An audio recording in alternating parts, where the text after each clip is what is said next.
And now, introducing the new Sneaky G-Man store on SD. All you got to do, go on to SD, type in Sneaky G-Man store, and you could get your very own Are You My Malacca shirt, Samsung cell phone case, or just a cap or a beanie. Let's go Giants. Ow. Hey guys, I appreciate you wanting to enjoy the show. First, I got to give a couple shout outs. First off, I want to give a shout out to dresscomfy.com. She has the latest and greatest for Sneaky G-Man merch. So please, check it out. dresscomfy.com. Also want to give a shout out to 3 a.m. water hydration for the go-getters. Natural spring water. Go get it. Now let's go do the damn thing. Before we do the damn thing, I got to give a shout out to George's Trophies, aka Sergeant M replica trophies. Guys, Father's Day coming up soon. This is the perfect gift. Matter of fact, this is the perfect gift for any occasion. I mean, who wouldn't want a replica Super Bowl trophy of their team? The team that got the ultimate prize, the Lombardi Trophy. So when you get a chance, go to his Facebook page, George's Trophies, a.k.a. Sergeant M's Replica Trophies. Now, we gonna do the damn thing. You're listening to Make It Count, the Sneaky G podcast on Northeast Streaming Sports. Is this thing on? It's your boy Stefan, a.k.a. Sneaky G. Yeah.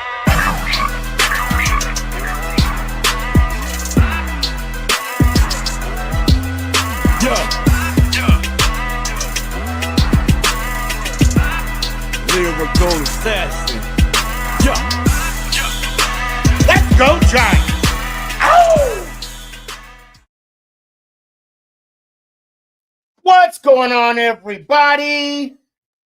It's your boy Stefan, a.k.a. Sneaky G. It is here. The time is now. Episode 300 is now in the books. And do I got a show for you? Okay. Okay. First off, I gotta give people some flowers here. And today my goal is not to cry. All right. That's the goal. All right. Because it's been a ride. 300. And it's probably more because I messed up a couple times. I got like 25, 50 episodes, 35, 10 episodes, Anyway, I digress. I'm still hoping to get some other people on. But I think you will have some familiar faces with you right now. But at first, I'm going to bring up the OGs of the OGs, Ant and Danny. So the guys I got right now, it's going to be a good show. It's already going to be a good. Oh, Danny! I had to bring it out for you, brother. Yo, you know what I'm saying? I appreciate you. Sorry, mine's a little big on me. I'm gonna say right now, one guest got a better shirt than you right now. And you know what I'm talking about. And we'll bring him out in a sec. We'll bring him out. So I'm not going to keep these guys in the backstage too long because they're donating their time for us, and I appreciate it. Oh, and I'm going to get to the comments. And I may need you to help me read these because I ain't got my glasses. I'll help you. Anyway. Or Danny, Danny got that young vision still. But I have two people on here that's waiting in the backstage that it's an honor for me to call them my friend. And I just got to say it, I'm a man of faith, and God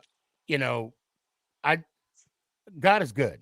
And they brought these people, our paths crossed in life, and I'm just in awe Like I did later on when I'm watching this, I'm like, dang, they really on my show.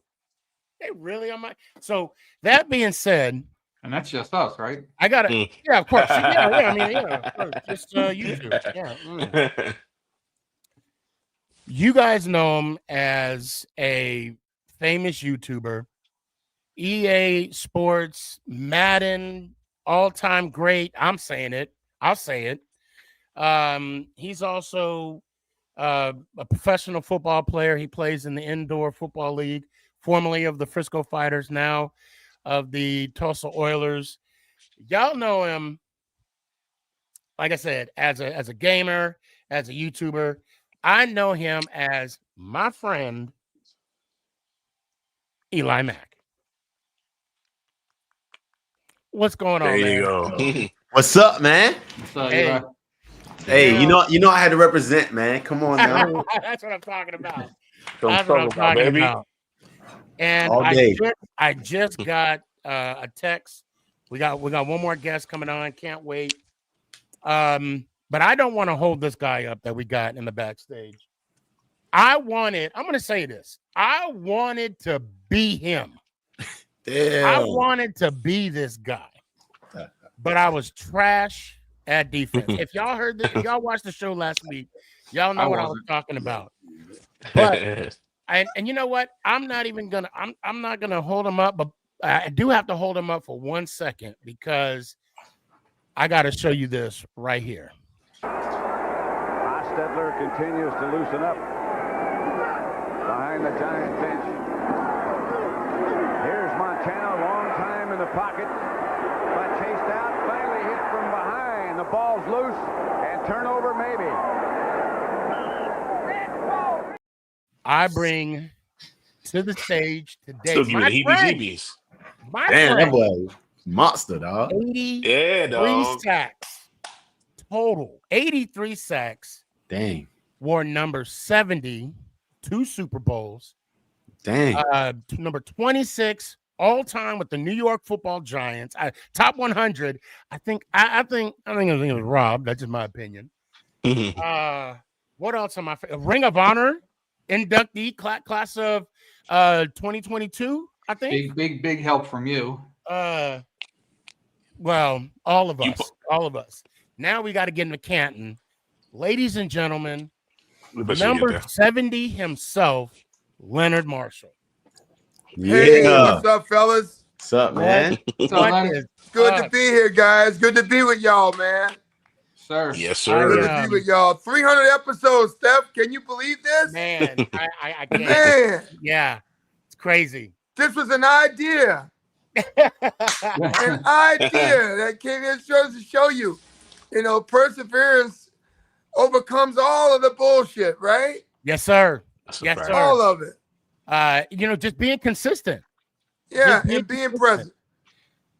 Even though this show may be consistently bad, it's still being consistent. Yeah. Stop it, Sneaky. And I gotta say, of course, with Leonard and Eli, again, thank you so much for volunteering your time here tonight. And of course, Danny and Ant. Again, these are my guys, my brothers right here. Staples. I appreciate everybody, and I appreciate Jaden. I see you, Mike, Lucas, Clinton. There's a reason why I haven't put out the link yet. And Mark, I will be putting out the link here in a little bit. I'm just waiting on a couple more guests to pop on, and then we'll be getting down to brass tacks. So Sure. oh my God. Okay, I got 2 more people. I'm gonna mess this saying up. Something defiant, something TP way. You definitely botched this, Sneaky. I jacked that up. Yo, TP, he botched it, didn't he? Yeah, he definitely murdered that. I killed that. Can y'all hear me? Can y'all hear me? Yeah, we You got good, Brody? We You good, got Brody? You good, bro? Now, TP, I know last week you was talking about. You gotta do that. You gotta do that. First, here's Leonard Marshall right here. Here's Leonard Marshall, the man. the myth, and then you got E-Mac, or I call me, I'm sorry, Eli Mack over there. And no, that's not Mike. That's not Michael Irvin, Nicholas. No, that's not. But anyway, you said last week you talked about a giant that it was your idol, right? TP. Yeah. Don't play with me right now, though, man. Who was it? I just want to revisit this. Who was it again? Tiki Barber. Okay, and why is that? You said there was a certain connection, right? What was the connection? Matter of fact, I'll do you one better right here. I'll do you one better. Okay. Look, because I there we go, and I hope this works out. You see what it says, right, bro? What is that? It says, bro. This is my twin brother. I'm calling right here. Okay. Please answer the phone, P. This dude, he's in the army, but you would swear like you would think he is the president. He acts like he's the busiest man on planet Earth. He's too good for you sometimes, right? Yeah. Yeah, really. Well, I don't. Go ahead. Tiki Barber, that's definitely like my all-time just GOAT right there. When I'm a twin brother, so when I was younger, when I was a kid, right. I was Tiki. My twin brother was Holding the rock. Right. Yeah. My twin brother was Rondé. So yeah, that was. So Tiki, how did that make you feel when you? He just marked out. TP, that makes me want to ask you if you are a real twin or a fake twin.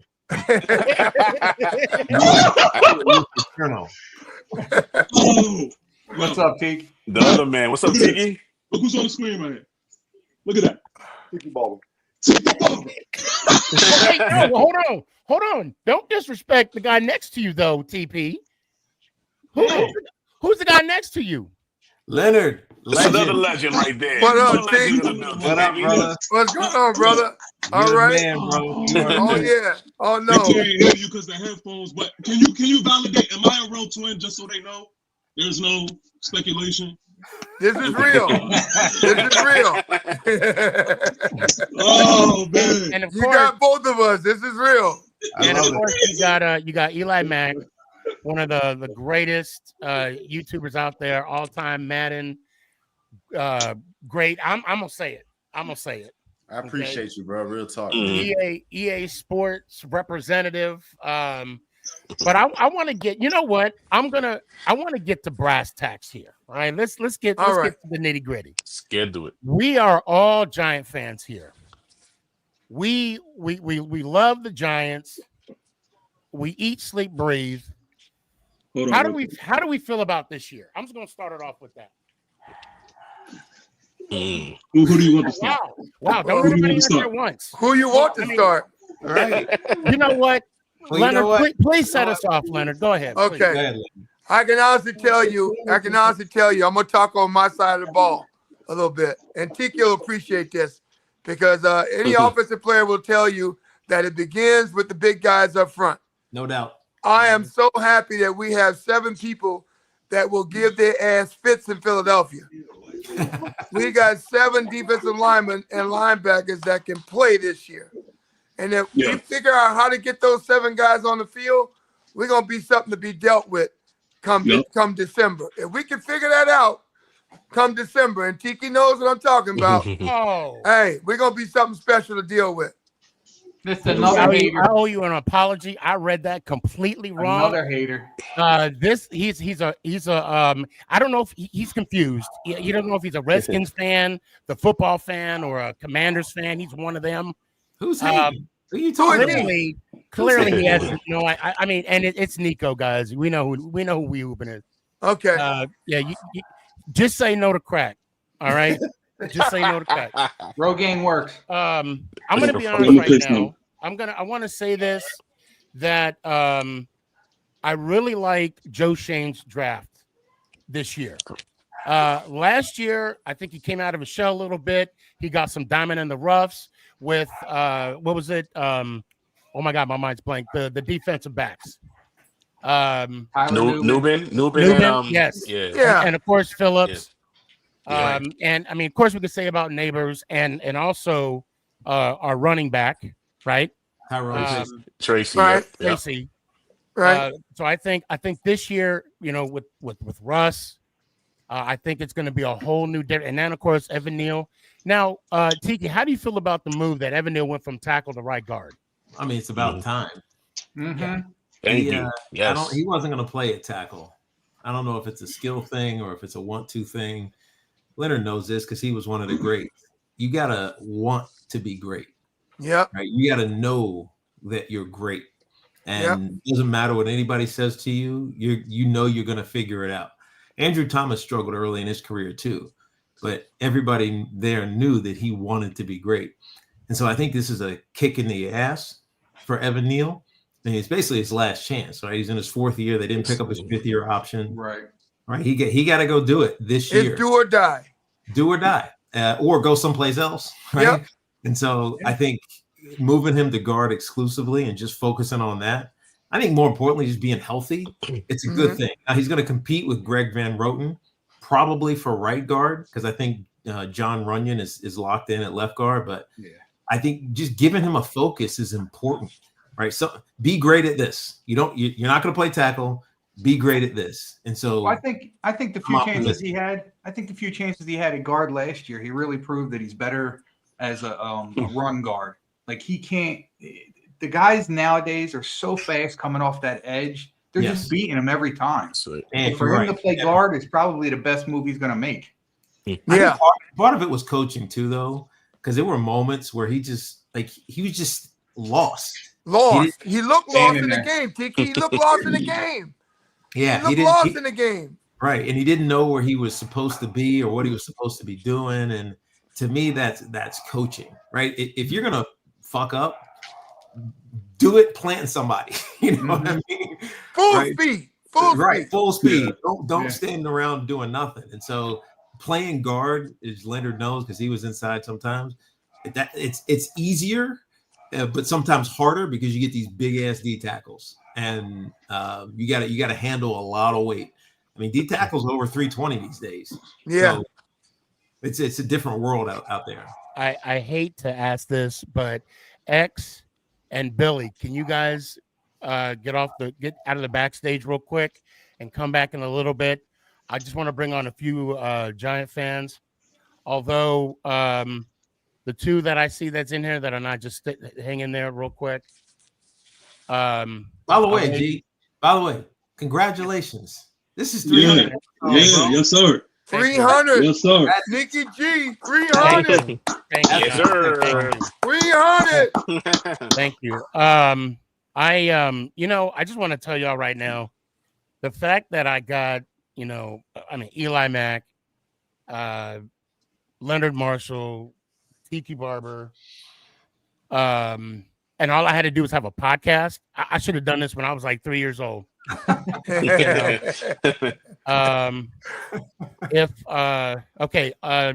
Now the problem is I got a lot of people that want to get on, and yes, I had the link out early.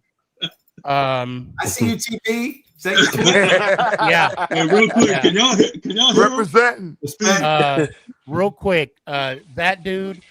Broad Sports and we Sporting. Can you guys come up? Give me like 5 minutes. I just want to bring somebody on, the Giant fans, and then I'll bring you guys back on. I promise. First off, I'm really excited that because I want to. Okay, let's see who. Okay, Casey. Yep, I want to bring Casey on. Okay. Jalen. Where's Jalen at? Okay, Jalen's right here. I'm waiting on Dash, and I'm hoping I can get Drew in here because we got to have a conversation. All right. So there's some people that aren't here yet. Okay. I want to. Let me take this off because I keep on getting this warning that a lot of people, of course, a lot of people want to talk to you. Okay. Now, last week we made an attempt. Oh no! At the top 20. Oh no! Top 20 since make it 86. count. right? No. Of Giants of all time. Ant hates it when I say all time because it's not all time. It's just from 86 until now. Okay. That's not all time. Well, I mean it is. But now I wanna let y'all know something. Okay. It was brutal. We went to blows. Okay. We did. We did. That dude, if you don't mind, just get out of the backstage real quick and then pop back on. Only Let's be honest with me, you got more important people. Well, no, don't say that. Sneaky deserves the name SneakyG, man. Yeah, you are ruthless. Oh, man. Like, Dash, please. It fits him well. Please join. And I hope Drew could come into Dash. I got a slot open for you. Should I go over the list, fellas? Do it. Oh, Lord. Come on, man. Should I go over the list? Come on, man. Over the list. All right. Man. Now, I'm going to let y'all know I don't agree with some of these. I'm going to say I don't agree with some of these. All right. I'm going to start off. I'm going to There was start off from definitely the some top. acquiescing in this. I'm going to start off from the top, if I may. Okay, Dash. Hold on. Oh man, this is getting tight. I hate Billy. Can you back out of the backstage? I'm sorry, man. Gotta go. I'm so sorry. It's gonna be one of them shows tonight. Man, I don't mean to be that guy. I do. I don't. And I'll be I that guy wanna... for you, Sneaky. Don't worry. I'll do it all Sorry, day. Billy. Giants fans only. Yeah. You know my motto. I'm from Jersey. We hate you too. No, I don't want to. Okay. The enforcer. So I don't know why it's not completely removing some of these people. Okay. All right. Dash, keep trying. And I'll bring you in here. Let's see. We Sporting. Can you get out of the backstage real quick? And I'm sorry, guys. Oh, you bouncing like crazy over here, Snake. Something else, guys, and I'm so sorry. I should have upgraded the package. I should have upgraded the package. This is real quiet for right now. ATP, how you feeling about Tiki right now? There we go. Listen. I just want to do this so my brother can get back to his work, right? Yo, first of all, can y'all hear him? Please say something. Can y'all hear him? We can barely hear him. Barely. All right, say it again. What up, legend? What up, legend? Hey. What's up? When we were younger, did we want to be that was in the NFL? Say it one more time. Tiki and Rondé, right? Now, hey, TP, where is he at? Right now, he is in Seattle, Washington, and he's getting ready to be back in Virginia, back home. So, yeah, he's done all his work and stuff. Casey, you know all about that, but he'll be back home soon. Man. Oh, let me. That's a blessing. Thank him for his service. You too, Casey. Yep. He said, "Thank you for your service, man." Yep. That's what's up. All right, get back to work, man. I'll holler at you. I just had to do it. Put in that work. All right, Put in that work, boss. I'll make it quick. All right, I'll make it quick. Now again, I don't agree with some of these names. Now, some of these names, this ain't official because this is how brutal it was last week. We started Monday and we couldn't come to a conclusion on Friday. It was all last week. Okay. Number 20. Just say it, Sneaky. Come on. Hey. Saquon Barkley. Okay, you know what? Hold on. I'm gonna defend Tiki right here. And I'm not gonna say what he said. And Tiki, if you want me to stop, I won't even go any further. Do you want me to go further? Snake. Yeah. I do a daily radio show. Okay. You all, if you're listening, you know what the hell the scores were from the night before. Thank you. What we are doing is entertaining you. We are making you react emotionally. And so everything we do is a bit. Trust me. It's a bit. I was emotional. And we did our job well. You know what? I'm going to say this right now. I'm not going to repeat what Tiki. I'm not gonna say what he said, because y'all know what he said, and he said when he said it, and he meant what he said. But you know what? I agree with him. I back now. Of course, I don't want him to get hurt or anything like some people. But me, but I'm just saying, you were not, when you said that, and of course everybody at work, you know, they just happen to know that I'm a Giants fan. Oh, did you hear what Tiki Barber said? Yeah, I agree with him. He's not wrong. Now let me ask. I mean, how can you be a real Giants fan and not? Right? Exactly. Listen, the best thing that happens to the Giants right now is Tiki Barber, or not Tiki Barber, is that guy that the trader is on the cover of Madden this year. Yep, Madden. The Madden curse. I want to know one thing though. You're cursed too. I want to know one thing, Tiki. When you saw Strahan after he waved that Philly flag, did you say anything to him? By the way, he's I gotta hear this. He's trying to get a reaction. Right. Yeah. How long ago was this? This is 7 months ago. Y'all still talking about it. I thought it was yesterday. It hurts. And I don't want to take away from anybody, because I know everybody wants to hit up, Eli and Leonard and of course Tiki. But I got to ask Leonard, when you saw that Saquon, right? And for everybody will say, I never called him. I stopped calling him Saquon. All right. Okay. I'll be honest. I called him Traquan, right? Trader Traquan. And then I called him Kevin Durant, because to me, this move was very similar to what Kevin Durant did when he left Oklahoma to go to the Golden State Warriors. Okay. His Super Bowl should have an asterisk. That's just my opinion. It's not a fact. And I'll live with that opinion. Now, Leonard, coming from a legend, what was your response when you saw that Barkley left the Giants to go to a rival like the Eagles? It hurt. I mean, I'm just gonna tell you now, it hurt. And Tiki knows how we feel about that organization. I mean, that's 2 hours. That's 2 hours down the road from us, man. Every year we went to training camp, and I know they did it because I was at a couple of Tiki's training camps. Yep. Every training camp we went into, the first team on our roster that we want, the first team on that damn thing, that schedule that we wanted to make sure we whipped their ass was the Eagles. The Philadelphia. You had to beat their ass, and you had to beat their ass in their place in order to make them respect you. You had to do it. So for him, to go to Philly, done that for the last. Him to go to Philly was a. I mean, it hurt. I'm not gonna lie, it hurt. It did hurt. Man. I gotta tell you, to follow up on that, I called a couple of their games. Dude, Tiki, be for it. As an aside, I love Saquon. The dude is awesome. He's a great guy, great man. I was actually happy for his success, because he wouldn't have had it in New York. Our offensive line wasn't good enough. No, it wasn't going to happen. It was bad. It was bad. Yeah. It was bad. It was horrible. It was horrible. But he's an Eagle, man. I mean, nah, facts. I love Brian Dawkins too, but I hate his ass. He played for the Eagles most of his career. I can see. I think the thing that hurt me the most with Saquon was the fact that the rumor is that was put out there that I think it was Tennessee offered him more than Philly. So that's what stirred up the trader thing even more.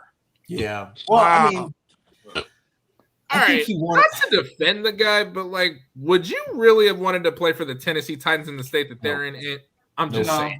No. We can't blame him. By the way, you nailed it. If you're a great player, and Leonard was lucky because Leonard, you had great players all around you. Yeah, all around me, man. You had great players around you. Right. Yeah. But the Giants haven't had great players around him. And so at some point in your career, you just want the chance to be great. And by going to Philly, where they had basically 4 all Pro Bowl offensive linemen and 1 All-Pro, obviously, with Mailata at left tackle, who somehow didn't make the Pro Bowl, but whatever. All those guys were great. And so, I mean, I can't blame him. He made a lot of money. Yeah. And I'll tell you something else to talk on the other side of the ball. He had the University of Georgia's defense. Right. So, I mean, come on. They won 2 national championships. The Georgia Eagles. God damn. Yeah, the Georgia Eagles. The Georgia Eagles. Shit, you blame him. Leonard, that's not a bad philosophy. No. Draft national championship superstar. Right. Go to Georgia. Why is it so hard? I could be a GM. Right. So come number on. 19 of 20, Amal Bradshaw. Great Great player. Now, unfortunately, he has an asterisk. Doesn't mean he's going to be removed, but he has an asterisk. Why? Why is he have asterisk? And we'll get to that. We'll get to that here. We were we were bouncing back and forth. Yeah. Number 18, Corey Webster. Okay. Okay. 17, JPP. Okay. 16, Plexico Burst. Oh, I'm sorry. Corey Webster also and JPP. They both had asterisks by their names. See, I told you. Plexico. I told you. I told you. It was brutal now. I mean, we almost started talking about each other's mothers. Number 15 was Dex. 14 OC. 13. Now this is gonna hurt TP. OBJ. Number 12 Cruz. Number 11 Brandon Jacobs. BJ still on my test here. Number 10 Dustin Tuck. Number 9 Mark Bavaro. Number 8 Carl Banks. Number 7 Leonard Marshall. So let me stop you right here though. Who was in my top 5? And who was fighting for Carl Banks and Leonard Marshall in their top 5? Right. Yes. This guy. Okay. Yes. This guy. Dash was. Okay. For sure. Defense. Yeah, and he did. He put up a good fight. I didn't win. Because those defenses and you know when we started getting tight when it was because we went 20 to 16, 15 to 10. No, it's 15 to 11. 10 to 6. Oh, yeah. Okay, tomato. And then hey, you got 10 to 4, and then 5 to 1. 10 or 11. Right. Yeah. So we finished at Phil Simms at number 6, and Phil Simms is my guy. And you know, I fought hard, didn't work. You sure did. I had to give up. Yeah. But in my argument, I did mention that I wanted to be Leonard Marshall, but I was trash when it came to defense. And yeah, I was so bad. Coach said, "You want to play defense?" I said, "Do you want to win?" You do. You don't want me in defense. Number 5, Tiki Barber. That's a fact. Now, you got this is when the rubber hit the road right here. Just Number quick, 4. Pause for a second. I'll tell you why you got me too high. Because What? almost everybody you mentioned has a Super Bowl ring. Almost everyone. Okay. What I tell you guys. Okay. Save that thought. We're gonna. Okay. I'm gonna write that down. We're gonna circle back to that. Okay. Tiki, it's good that you said that too. And it's good that, yeah. He got me here, so it's cool. You are the record holder, though. You are the record holder. He's the record holder, right? Yeah. So. Number 4. Number 4, and you know, I mean that shows how humble you are. You know, I mean, top 5 in our you know. Yeah, but it's a team sport, bro. Especially on this was a tight list. Well, Tiki, you also got to remember it was all time from '86. Exactly. Yeah, but you left out. You're not letting that go, are you? We still left out a lot of people. Number 5. You left out some super legends. Well, yeah. Now you know why the asterisks. So it gets better. Number 4, we got Harry Carson. Okay. 5, Michael Strahan. 3. I'm sorry, 3, Michael Strahan. 2, Eli Manning. And number 1. Guess who? Come on. I'm pretty sure y'all. I need to say it.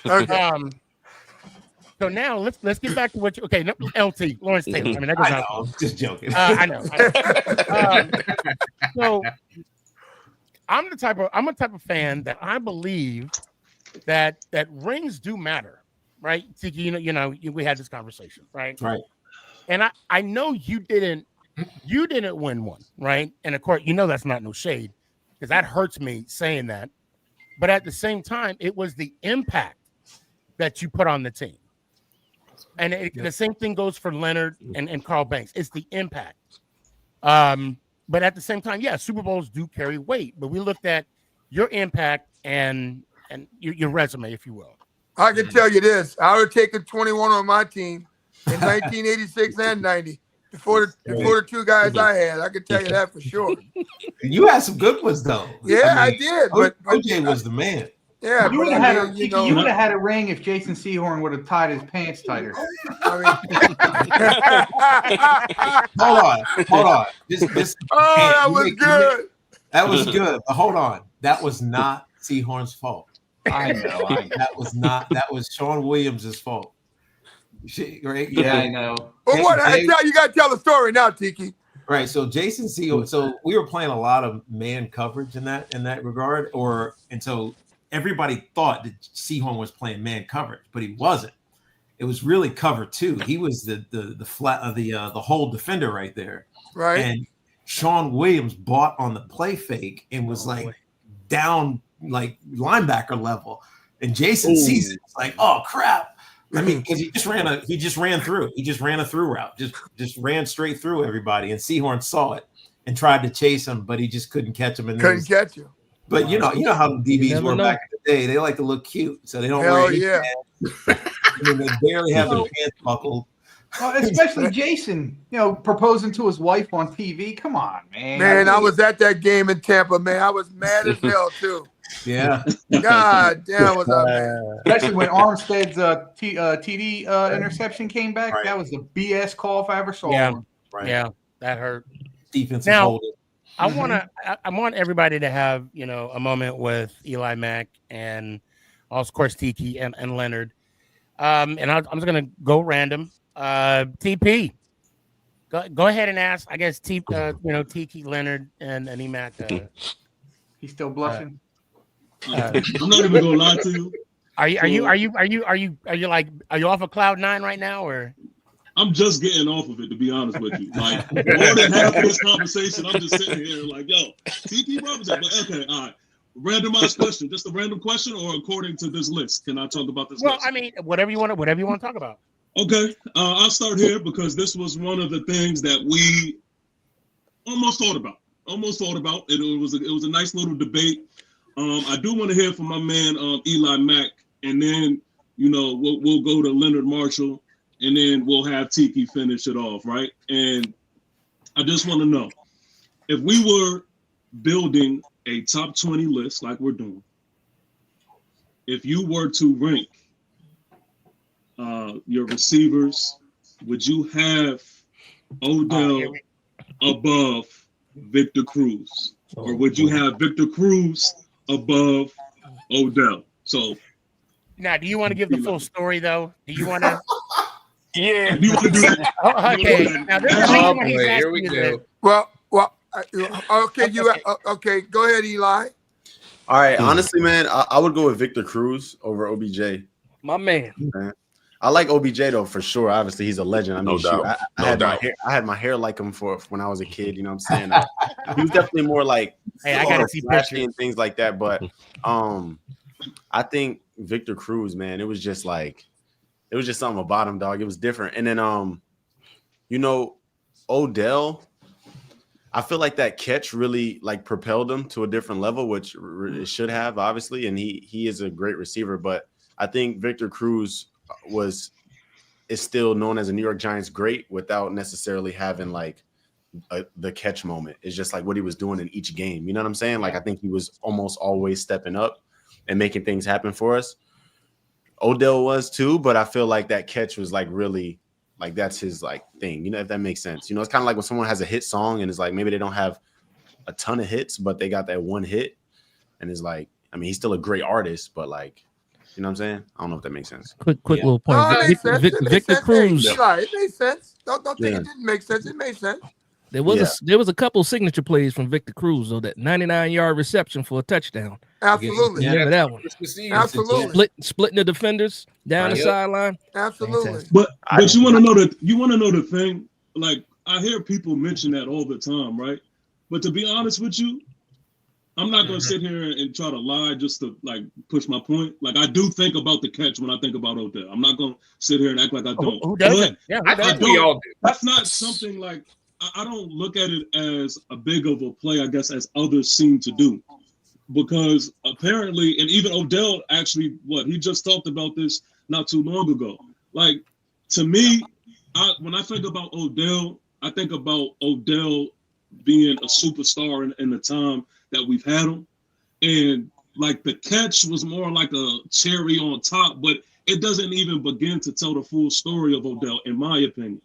So, I mean, I know that's a theme of things. I do hear people saying that, but just for me, I mean, I just look at it like, I feel like overall Odell's a GOAT, right? And then versus Victor Cruz, like overall career, I think OBJ obviously like takes the cake, but I'm talking about just like as a Giants. As a Giant, Eli, as a Giant. As a Giant, I'm going with Salsa, you know what I'm saying? So Salsa would be my man too, but y'all didn't mention my guy. Who? My guy in all of this was number 81.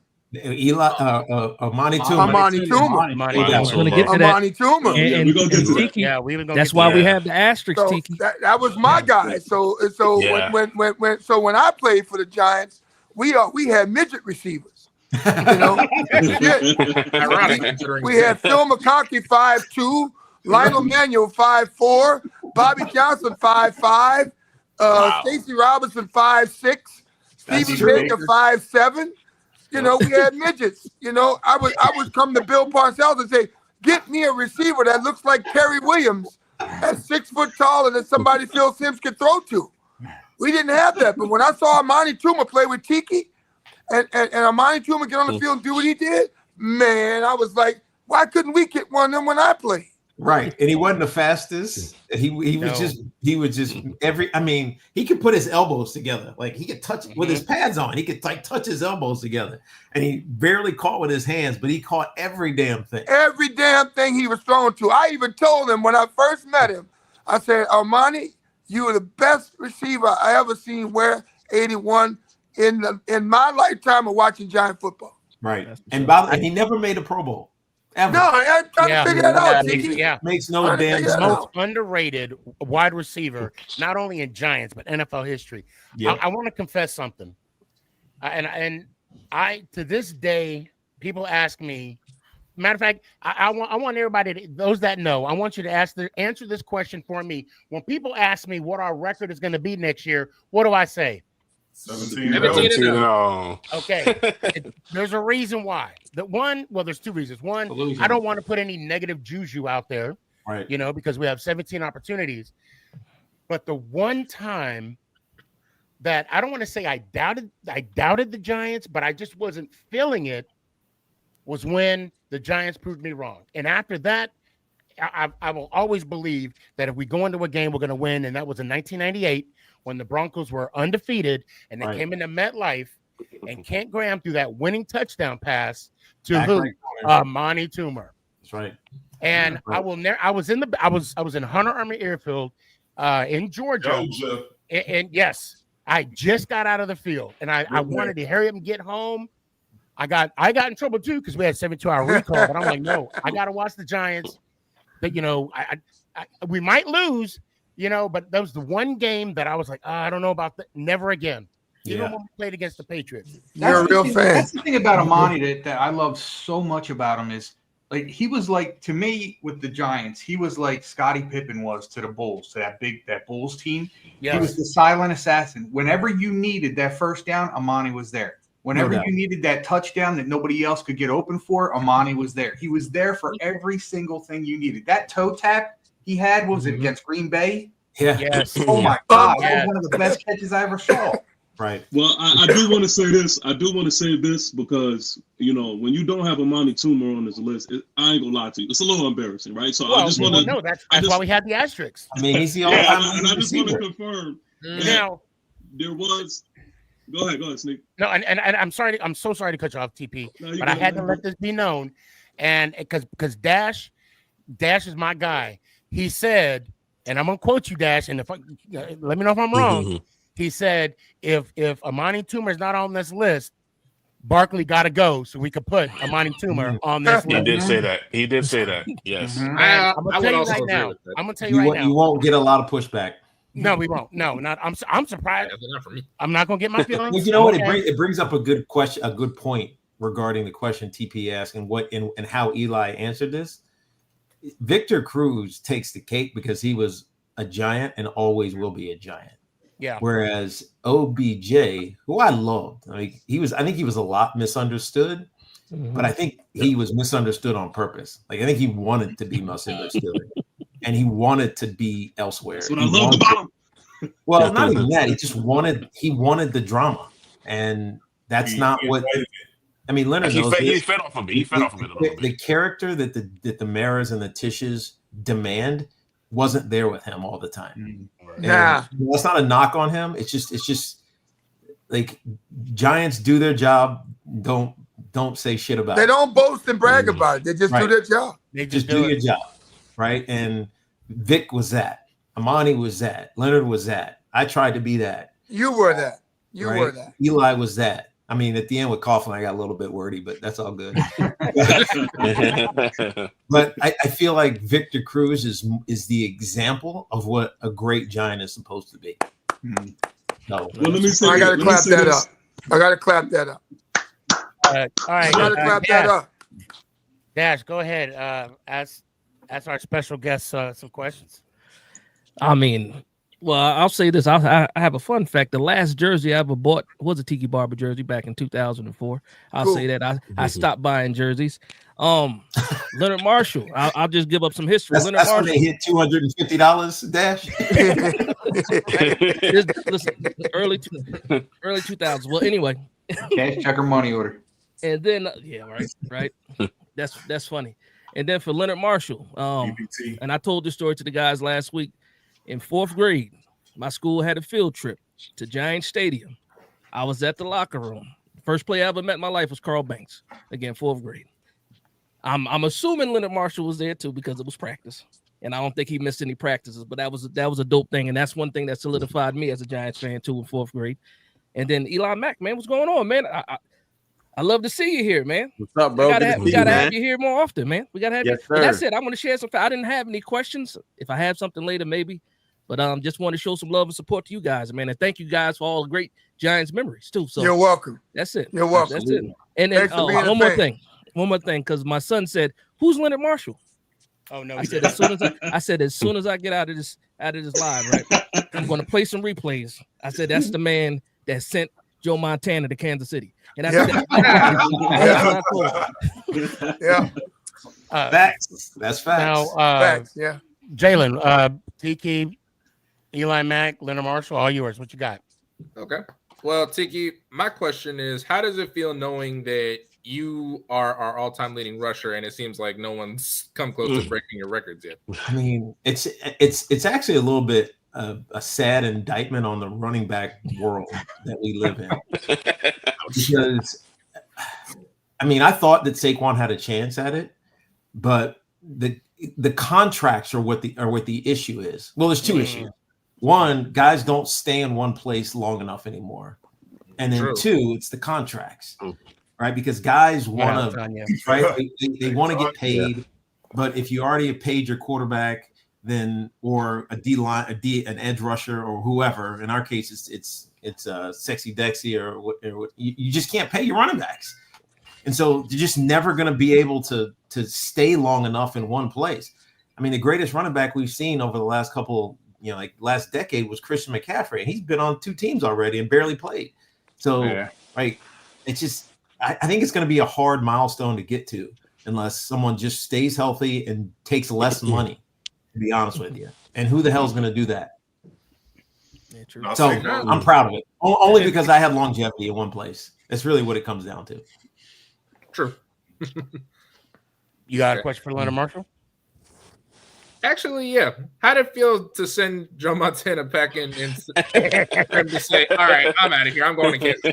Well, I could tell you this. It was a Giants legacy thing for me, because we as a football team, I think Tiki knows the history of this just as well as I do. At the time that we beat San Francisco, they were a team going for a three-peat. And we were a team that wanted to entrench our legacy into and become a staple organization in pro football. The Giants championships before 1986 were back in 1958, 59, and 60. And they were pre-Super Bowl. Until we won in 86, there was no Giant team that had won a Super Bowl. So we knew that our 88 team could contend, our 89 team could contend, and we lost. But the 90 team was special because there was just something about that nucleus of guys. And Tiki will tell you, you walk into camp and you used to could feel it if your guys were had it. You could feel it in camp, and you knew it coming out of camp that you had a shot to be great. I knew in 1990 that we had a shot to be great. And I just think that Bill Parcells, the hack-a-sack crazy bastard that he was, he knew the same damn thing. And he demanded so much from us as a football team. And Tiki, you know, I'm quite sure you run into Bill. You know his personality. Yep. His personality. He's a very demanding guy. Coughlin tried to be like him, right? But he couldn't quite be like Bill, but he tried. But Bill, our football team, we were like Bill Parcells. And if you go watch the 49ers talk about it, it's as if Bill Parcells was getting in a fist fight with every one of them on the field during the course of that game because it was a knockout. Leonard, that's why you guys were that way, because you take on the personality of your head coach. Yes, sir. Right? And that's just the way we were. When he demands that, that's what the players become. And that's who we became. I mean, and when Jim Burt took a shot at Jeff Hostel in the game, I took it personal. Yeah. I'm not going to lie. I took that shit personal. And I said, you know what? I get a shot at their guy, they're going to come and get him on a stretcher. That's what happened. That's what happened. And Leonard, you make me miss old school football. It's old school. It was old school. Watching that play in slow motion is like Jason Voorhees, like that angle. Oh yeah. Slow motion. You just see him get up from the background. They should play that music in the background. I can hear my coach telling me, "Get off the ground, son. Get off." I got a question for you, Leonard. Pop Warner. What noise did he make when you hit him? I don't think he quite knew where he was, because if you look at the picture, he had a big old patch of the field in his face. Yeah. You know, I don't think the guy knew where he was. Now, I will say this, Dash. Being a quarterback, you're never a former quarterback.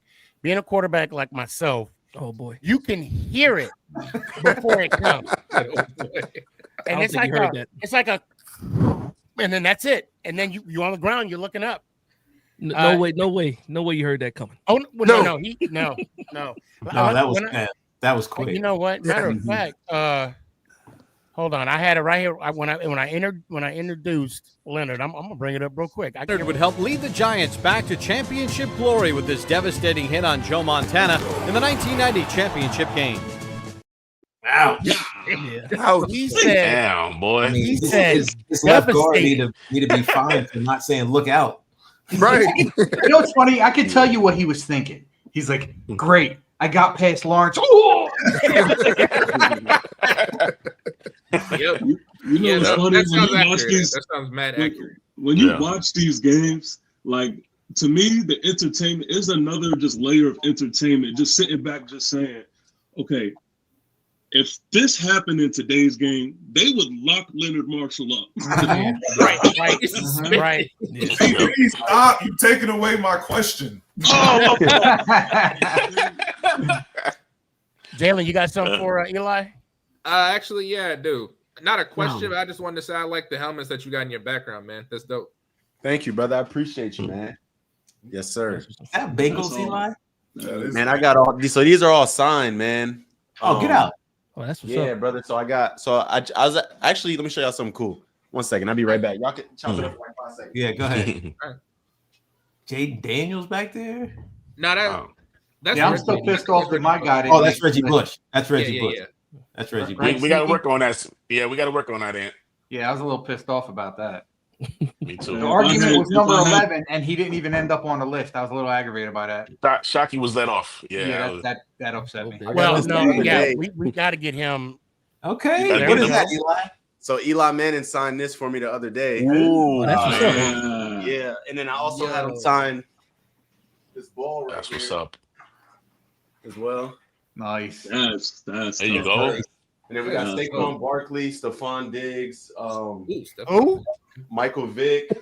I heard Stephon Diggs and Michael Vick. Justin Jefferson. He said somebody else's name. I'm like, who? Jamar Chase. He said a lot of signed stuff in here, man. Patrick Mahomes back here. A bunch of random stuff. So it's been a blessing, man, meeting a lot of people and stuff. And you know, the work that I've been able to do with just like EA Sports and the NFL and things like that has made it to where I'm able to meet a lot of cool people and do a lot. Eli, how'd you get into that? So, like, and more importantly, how did it take off? Yeah, so originally I was doing music. I've been doing music since I was like 12 years old. Over the course of from age 14 to 18, I lost my music equipment 4 different times. So I think it was God's way kind of telling me that that's really not what he wanted for me at the time. So when I was like 18 out of high school, I was doing construction for a little bit, had a couple of jobs, and then I was working at Dollar General, and I started watching YouTubers. There's this Madden YouTuber named Tiki Barber who he would play against trash talkers. So I blew him up for like 2 months in a row trying to like play him in Madden. And he finally got back to me and he was like, all right, we're going to do a YouTube video. I'll do it. But if I end up beating you got to make an intro song for my YouTube channel. That was like the wager. So he ended up beating me and he asked me to get it done in 24 hours. I finished it in like 15 minutes and then sent it to him. He was super shocked of how good it was and everything. And we ended up having a 4-hour conversation. Mind you, this is somebody who has like 800K subs at the time. I'm like a fan of him. Yeah. So, and he was like, yo, bro, like we should start a podcast. You got a good like voice and story and stuff. And I was like, all right, cool. So we started a sports podcast. And then as we're doing a sports podcast, I'm trying to promote my music, but all the listeners are his fans from his YouTube channel. And they're all like, yo, Eli's funny. Like he should do YouTube. He should do YouTube. And, you know, I was hesitant. I'm like, man, I'm trying to be a rapper, bro. I'm not trying to be this, you know. So he was like, hey man, I'm going to LA for an EA Sports event. I would love for you to come and be my +1 so I could just like show you around. He really believed in me a lot. So my first time on a plane, first time leaving the East Coast. I was born in New York. I was living in Virginia at the time. So I go there and I meet it's an EA event. So I'm meeting all these YouTubers and stuff. And one of the people at EA, they were giving away shirts to all the creators and they handed me one. And I was like, oh, like I'm not a creator or nothing. And the dude was like, just keep it. I think you'll be here one day, which is crazy. I still got that shirt. Now it's an EA Play from 2019 shirt. And I was like, man, this is some cool stuff. Like some big creators. I'm meeting all these people. I'm gonna give it a shot. And I kid you not, man, I went from 0 to 100,000 subscribers in 10 months just playing Madden. I was doing Madden primarily for the first couple years. And that's why I said he's one of the greatest all-time Madden players. Yeah. Wow. I appreciate that. That's awesome, brother. Awesome, dude. Chop that up, man. Clap that up, man. Yeah, Clap that up, baby. Thank you. Hey, I hate to ask this in the backstage. If one person, I just need one person. Okay, thank you. I'm glad you volunteered as tribute. I don't want to get the person's name out. I'm just going to say it anyway. J-Rod, please try again. I'd love to get you on here. Please try again. Hey, Eli, I do want to throw this at you. At my job, do security, we have a lot of downtime. So we bring out Madden, you know, when nights are real slow. Hey, you cannot beat me, brother. I'll tell you that. No, I'm not. Okay. I thought you were trying to. Cut right through. You want to smoke? Cut right through it. Hey, Jalen, I'm gonna put you in the back. I'm not gonna kick you out. I'm gonna just put you in the backstage, and I'm gonna bring up Drew real quick. All right. Okay. What I'm gonna say is, I am the best person at my job. I'm gonna just leave it at that. Now that's what's up. I only play with the Giants. You use the Giants and you do well? I kill. Wow. Hey, man. Kudos to you, bro. It's hard for me to use my Giants in Madden. He did say at his job. Yeah. Now, mind you, it's a bunch of old men and all that. But hey, I'll take my wins. I'm the Madden champ there. All I heard was best at his job, and then I came in. I'm not sure what's going on. I appreciate the kind words. Talk about Madden. It's Madden, Drew. So, Casey, the floor is yours. You go ahead and ask Tiki and Leonard and Eli right. something. I got a question. While I try to get Gerard Bunch up in here, Gabe, Lucas, or DZ, if you guys could get out of the backstage real quick, so I can bring another special guest, and then we'll go ahead. Sorry, guys. So Eli, let's start off with you. Yeah. My first Madden was 1993. Okay. And, I played Madden every year for the most part up until these last couple years. Ooh, that is tough. Classic. Yeah, We got a couple from the 90s. I don't got 93, but I got all the way back to 97. You gotta have cartridges for that. Yeah. Have discs. There you go. 99. I remember that one very well. I can give you all the ratings of every single player. I played that one nonstop. My first one on the PS1. Yes, sir. I wasn't a huge fan of this past Madden. I've heard better things of the new one coming up. I don't know if you've had a chance to play it. If you have, can you talk about it, or did you sign an NDA?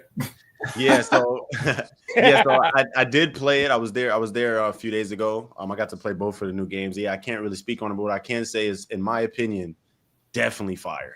I think you're gonna like it this year, bro. You know what I'm saying? For sure. Okay. I like that. Shout out to EA Sports, man. I just want to say one thing, Eli. When tomorrow, we got to link up. That's all I got to say.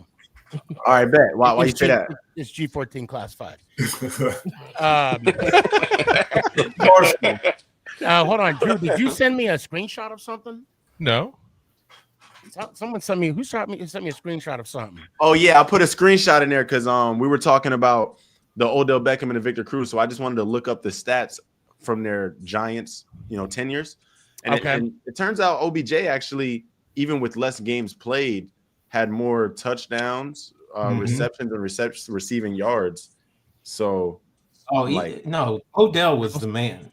Right? He was on pace from jump, even with missing 3 or 4 games his rookie season. He was a stud. But I guess it just feels different. However, we did find out last year the one thing. Well, besides the Super Bowl, no, Odell does have a Super Bowl ring. Not with the Giants. Not with the Giants. Not with us, though. But the one thing that Cruz has that OBJ doesn't have is the single season record receiving yards. Yeah. However, again, yards. But it's like OBJ's a third of his on there total career yards too. Yeah. Well, I've come to terms that I lost that debate there. I tried my best. I gave it my all. It takes a big man to admit it. It's okay. It's okay. That was a nice way of saying stop harping on it. Let's get by it now. Yeah. Since Eli's up here, I will add there was somebody up there that was on the Madden cover. Just want to throw that out there. All right. Okay. So that's another thing you got to take a point to when you talk about. Yes, OBJ was on the Madden cover. Yes, he was. After that, when you just talk about the impact of not only what he had on the Giants, but what he had on the whole league when he was with the Giants. Hey, he was. And then he started proposing the kicking nets, and that. I was saying, was this right before everything went down? Because this makes sense. Then the Madden curse here just hit him. And who? Yeah, did you see Cop Pizzle? He said it. Tiki Barber is the greatest Giants running back of all time. Damn straight he is. Where at? No doubt. In the comment section. Oh, there you go, baby. A Pizzle. No doubt. There we go. No doubt. No doubt. Yeah. What's up, Pizzle? Man, I was gonna. Hey, you know what? My bad for not hitting you up. I should have had you on here too. Hey, can I throw another Giants heavy hitter. He gonna let you have it, Sneaky. Huh? I said, Cop Pizzle gonna let you have it. Yeah, and you know what? I deserve it. I'm just gonna take it. I'm just no Diddy. I shouldn't have said that. No Diddy. I'm not gonna. You had to get that in there. No Diddy, right? You had to get. He has to always get that in there. Is that a barrel of baby oil behind you? By the end of this trial, you'll be able to say no Diddy. Johnson. Hey, if you need a sponsor, Johnson & Johnson, I only need one bottle. Listen, I don't think they want to be sponsored this way. Hey, hey, $20 is $20. That's not the publicity you want. Hey, all I need, one bottle will last me like 20 years. That's all a I lot need. of people at those parties said $20 is $20 too. Look what trouble they got into. We got to steer this ship back. I know we got to bring it back. Hey, we got to bring it back. Bring it back. Look, Sneaky, I got a huge question. Right? And I will be disappointed if I forgot to ask this. Oh, okay. Go ahead. I definitely want to just hear from, two people who from a generation that, was a Leonard, part of my favorite like Giant uniforms. When it comes to Giant uniforms, what was your personal favorite? And then the second question would be, which would be the style jersey that you think should be brought back into today's time? Ooh, good question. Yeah. That is a good question. I'm gonna let Tiki take that one first. Yeah. So because I was there for the transition. So when I came in, we had in '97 the originals, the same one that Leonard wore, and with the Giants on the helmet. And I got to tell you, right? They should bring it back. Let him answer the question, guys. Come on. Switched, hold on. I'm going to explain. I'm going to tell you why you all think they should bring it back. So when they switched, I loved it. I was like, man, this feels so much fresher. Right? It just feels better. It looks better. The jerseys are they feel right. But then we did the throwback. Remember we did the throwbacks, but it was with the new hue of blue. Yeah. Right. So it was the Giants like on the side of the helmet, but the helmet was it popped blue still. Yeah. And so when it with the old Giants with the popped helmet, like so it's really the combo. Mm-hmm. So the throwback look with the new like pop of blue is what I prefer because I love the throwbacks, but I didn't like the originals. So you like the color rush? You like the color rush helmet? Color rush. Not necessarily the color rush. It's just the blue that we use for the new helmets. It just hit better. You know so I just wanted to say, you got the legendary. I mean, what's it called? The legend jerseys, and then you have the color rush. It's two different hues of blue. The color rush has that blue that you're talking about, the new Giants. Yes. So exactly. So if that's what you're saying, yes, and that's what I like. But I like the Giants better than I like the NY. Yeah. Same. Thank you. Dad said that same exact thing. Leonard, told me that same exact what's your thing. thoughts on that? What's your thoughts on that, Leonard? I like those gray pants that they had. You know, when they rocked the white jersey with the gray pants, that was fresh, man. I like that. We didn't have that. You know, we had white on white, and then we had the blue helmet. You know, and then we could mix and match it up and throw some towels and shit on. You know, with the color and everything else to get some, you know, some distraction there. But you know, I like the new uniforms when they changed them over. Tiki and them rocked it well, man. They rocked it well. Yeah.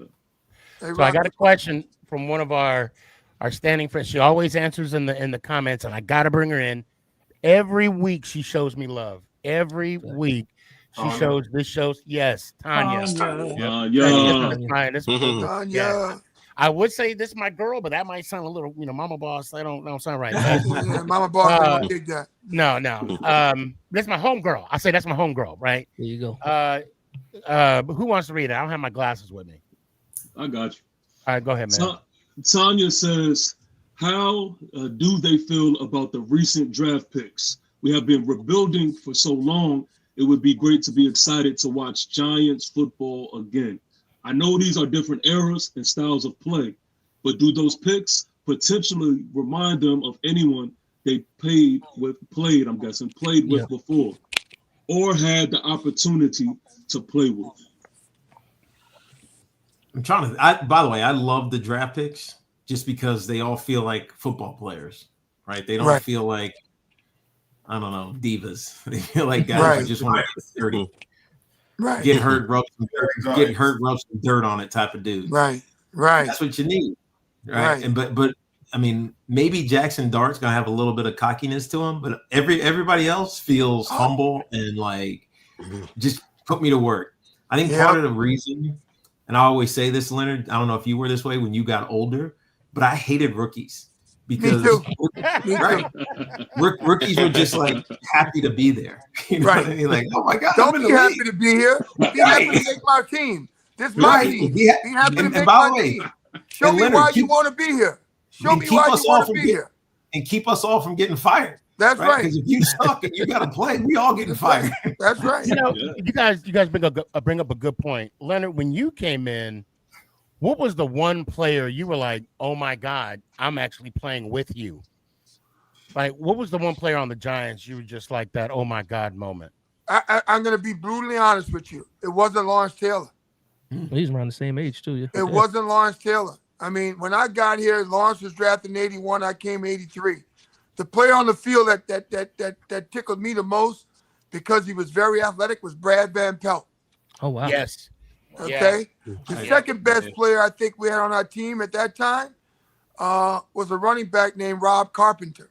Right. I remember. He wore number 26.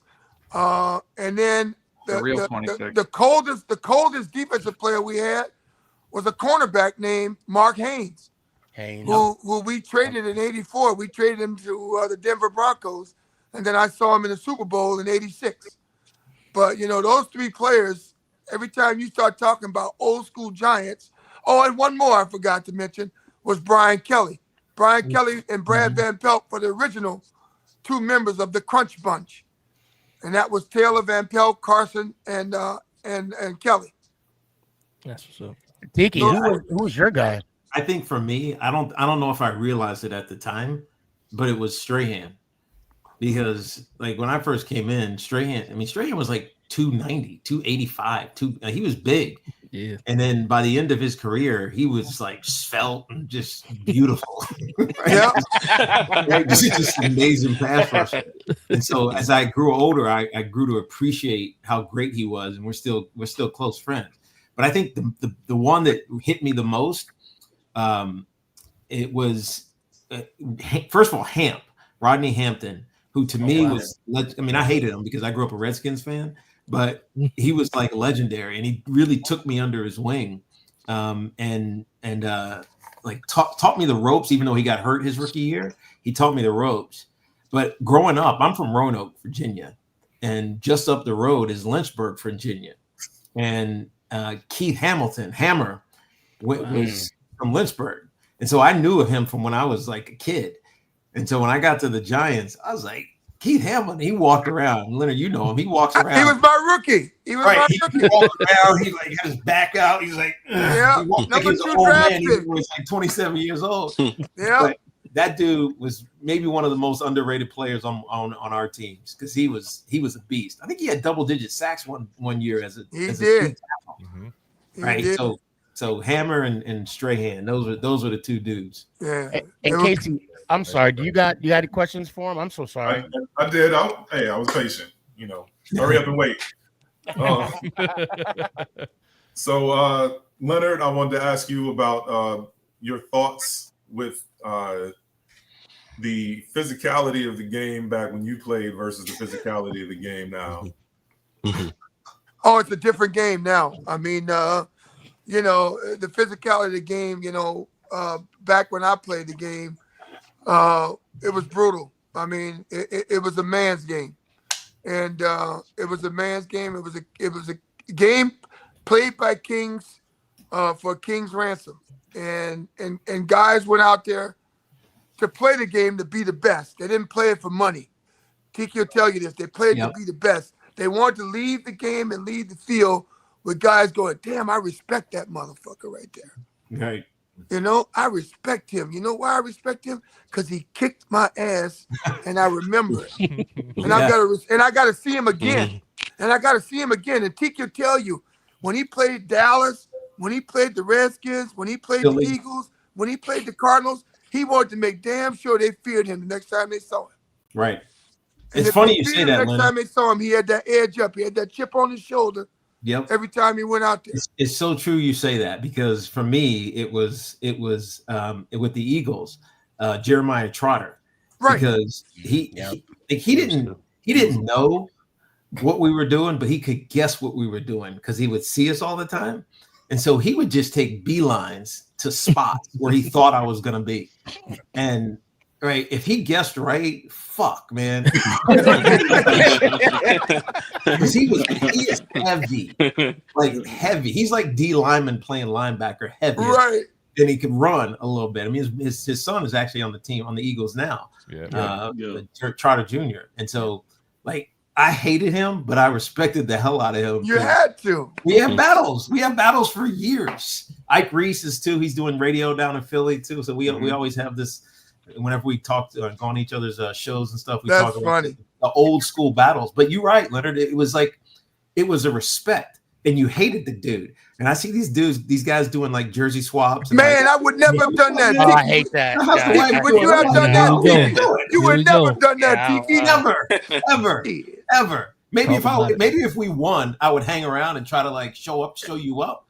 Right. If he lost, I'm off the damn field. Get me the hell out of here. I'm gonna hug your ass up and give you my jersey. No, I ain't giving you my jersey. You gotta buy it like everybody else.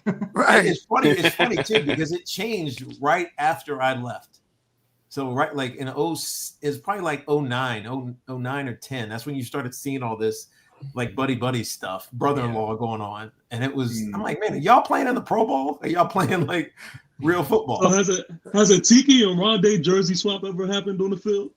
That might have happened. That's different. Oh, it didn't. Wow. Wow. It's definitely different. I'm just curious to know. I have his and he has mine, but it never happened on the field. On the field, wow. got you. Okay, got you. Hey, I probably happened on Christmas Day. It's like, man, come on, you can't give me something out, I got a jersey swap. If I was ever to play in the NFL and I had a twin brother that also played in the NFL, you couldn't take my jersy off my pads.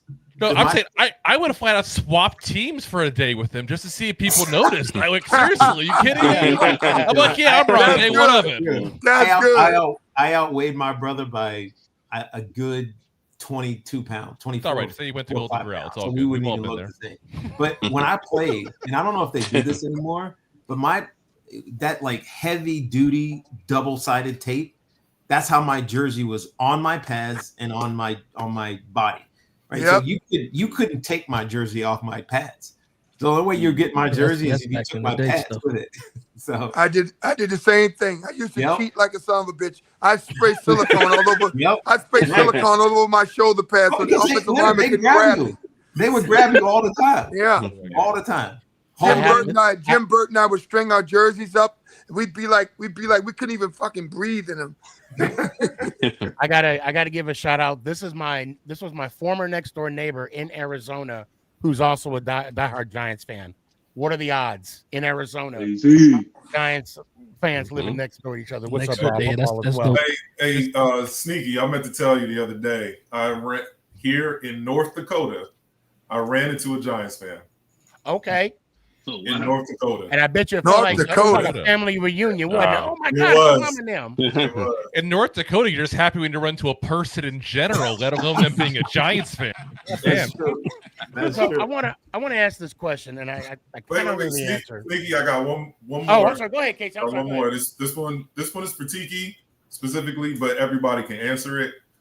Last year, there was a lot of talk about Brian Daboll losing the locker room.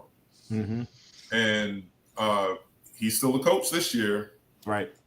And I don't know, never been in the NFL locker room, but can a coach get the locker room back? And if he can, what does he need to do to keep it this year? So first, I don't think he actually lost the locker room. Facts. I just think there were a lot of like jacked up circumstances. I'll try not to go too long here, but I just know this from being on the inside there and actually being there the day they released Daniel Jones. So we were calling that game for CBS on that Friday. We go in and first thing Dave says is, "Hey, we just released Daniel Jones." I'm like, "What? What?" It was crazy. So I don't know if they ever really believed in Daniel Jones, and the one mistake they made was signing him into that long-term deal. They should have just let him go into free agency, right? And if he ends up coming back, you're signing him to a team-friendly deal as opposed to a not negotiating against anybody else deal. And so they get tied to him, and then he gets hurt. And so it was like, man, that feels like a waste. So when he comes back, it's that last year was just, it was a weird year. Right? Because nobody believed in him. They didn't trust that he was going to be healthy. He was gun shy. He wouldn't release the ball. And so eventually Dave's, for self-preservation reasons, had to make a move. You know what I mean? And so he makes that move. They can't let him get hurt. And so he literally can't work out. I mean, the one thing I took obsession with Tom Brady was he was talking about the Daniel Jones thing on one of the games that he called. And he said, Daniel Jones should have done X, Y, Z and blah, blah. It's like, well, if you would talk to Daniel Jones, you would know that the reason he's not even working out is because they won't let him work out in the gym, right? Because if he gets hurt, they have to pay this deal. And so when they released him, finally, it was emotional, right? Because Daniel's the nicest dude in the world and everybody loves him, but he just wasn't performing. So they released him and it was an emotional trauma because we called that game and they felt dead. right? Watching them, it felt like, what the hell are we looking at here? Every player was playing like emotionally like sunk in a way, and they never recovered from that. And so I think it was more of a like, what the hell is going on? What's the plan? Not we've lost faith in our head coach. And so you fast forward, and by the way, Dave's keeps it real. He'll just tell you exactly what's going on. And until the last thing any player wants is a coach who's fake. So just tell us, right? Just be real with us. So I don't think he lost the locker room. I think the emotion of that season was just overwhelming for a lot of those guys, especially some of those young players. But this year, because I was over there last week, it feels genuinely optimistic. Now, they might still stink because the schedule is hard as hell. And, they still got to get that whole line right. But I feel like it feels right now, as opposed to last year when I was over there. It felt like, man, where's y'all playing football, right? Y'all get all right. So just to piggyback off of that real quick, from a running back perspective, what has actually been wrong with our offensive line? Like, why has it been so bad? They're not physical. I can tell you that. They're not physical. It's 3 C's: continuity, consistency, and competency. They haven't had those. I'm going to steal that. Right. They just haven't had them. And so guys get hurt, and then they got to move guys around. Like Jermaine, they bring in Jermaine and Illuminor, who's a good player. But Culture builds character. Right. Character is defined by guys that have courage. I didn't see one guy on our offensive or defensive line last year, unless it's Dex, with courage. Right. With courage. Right. You got to fight through those things. And so I think so. I was lucky because I had 2 good offensive lines. One was a bunch of old heads: Lomas Brown, Gary. What's his name from the Buffalo Bills? Oh, I forget his name. But anyways, Ron Stone. Jason Whittle, all these guys, my early career, they were just old heads. This year we went to the Super Bowl, but then they replaced it with the Luke Pettigutes and the Chris Sneeze, Soybird, David Deal, and Kareem McKenzie, and they played together forever. I mean, it was like my 4 years and then like 5 years after that. And so like you had this consistency. So it wasn't a shock that they rushed for 2,000 yards as a team the year after I left. You know what I mean? They were better the year after I left as a running team. And it's because they were so good together. And when was the last time the Giants had that? One thing I noticed about the offensive line last year, we had a good unit. Jones wasn't getting sacked as much until AT went down. Right. And it was the Philly game when he went down. I'm sorry. It was the Bengals game when he got hurt, and then we played Philadelphia. Yeah. And then that's when it just all collapsed. The depth was the problem. Yeah. And so I think one of the things that Joe has focused on, first of all, our identity is going to be defense. Leonard mentioned this earlier. Yeah. That's what our identity is. Absolutely. You got some studs. Can't wait. You brought thugs on the football field. I want thugs. I want brothers with Jerry Curls, gold teeth. That's what I want. I don't know if you guys have ever seen Paulson Adebo in person, but that dude is a specimen, and he plays corner, and so he's big, he's strong. Like the identity is going to be defense. Love to hear it. But that's what we I want. think the other thing they've done is they started to bring some veteran depth offensively to the offensive line. And with Van Roten and Runyon, obviously Evan Neal is moving. Illuminor has been a vet for a while. John Michael Schmitz has got to figure it out at center. Yeah. But Andrew Thomas. And so I think they're more protected this year from injury than they were in previous years. Because in previous years, just last year, they had nobody. And it was like, all right, we're going to move Illuminor to left guard, a left tackle, move this guy over here, move this guy. Musical chairs. The same position. There you go. Yep. Right? I hate musical chairs. Tiki, didn't they take a player off the street that got cut in half that was here? Yes. What was that He kid's sat name? straight off the couch. Burlington. What was his name? I forget He was his a name. first-round pick by us. Yeah. Justin, right? He played. Justin Pugh? Justin Pugh. No, that was 2 years ago. That's how long the problem's been going on. It's just blending together. Leonard, they took him off the street, and he started the next week. Yeah. And he said it. And he said it. Get off the couch.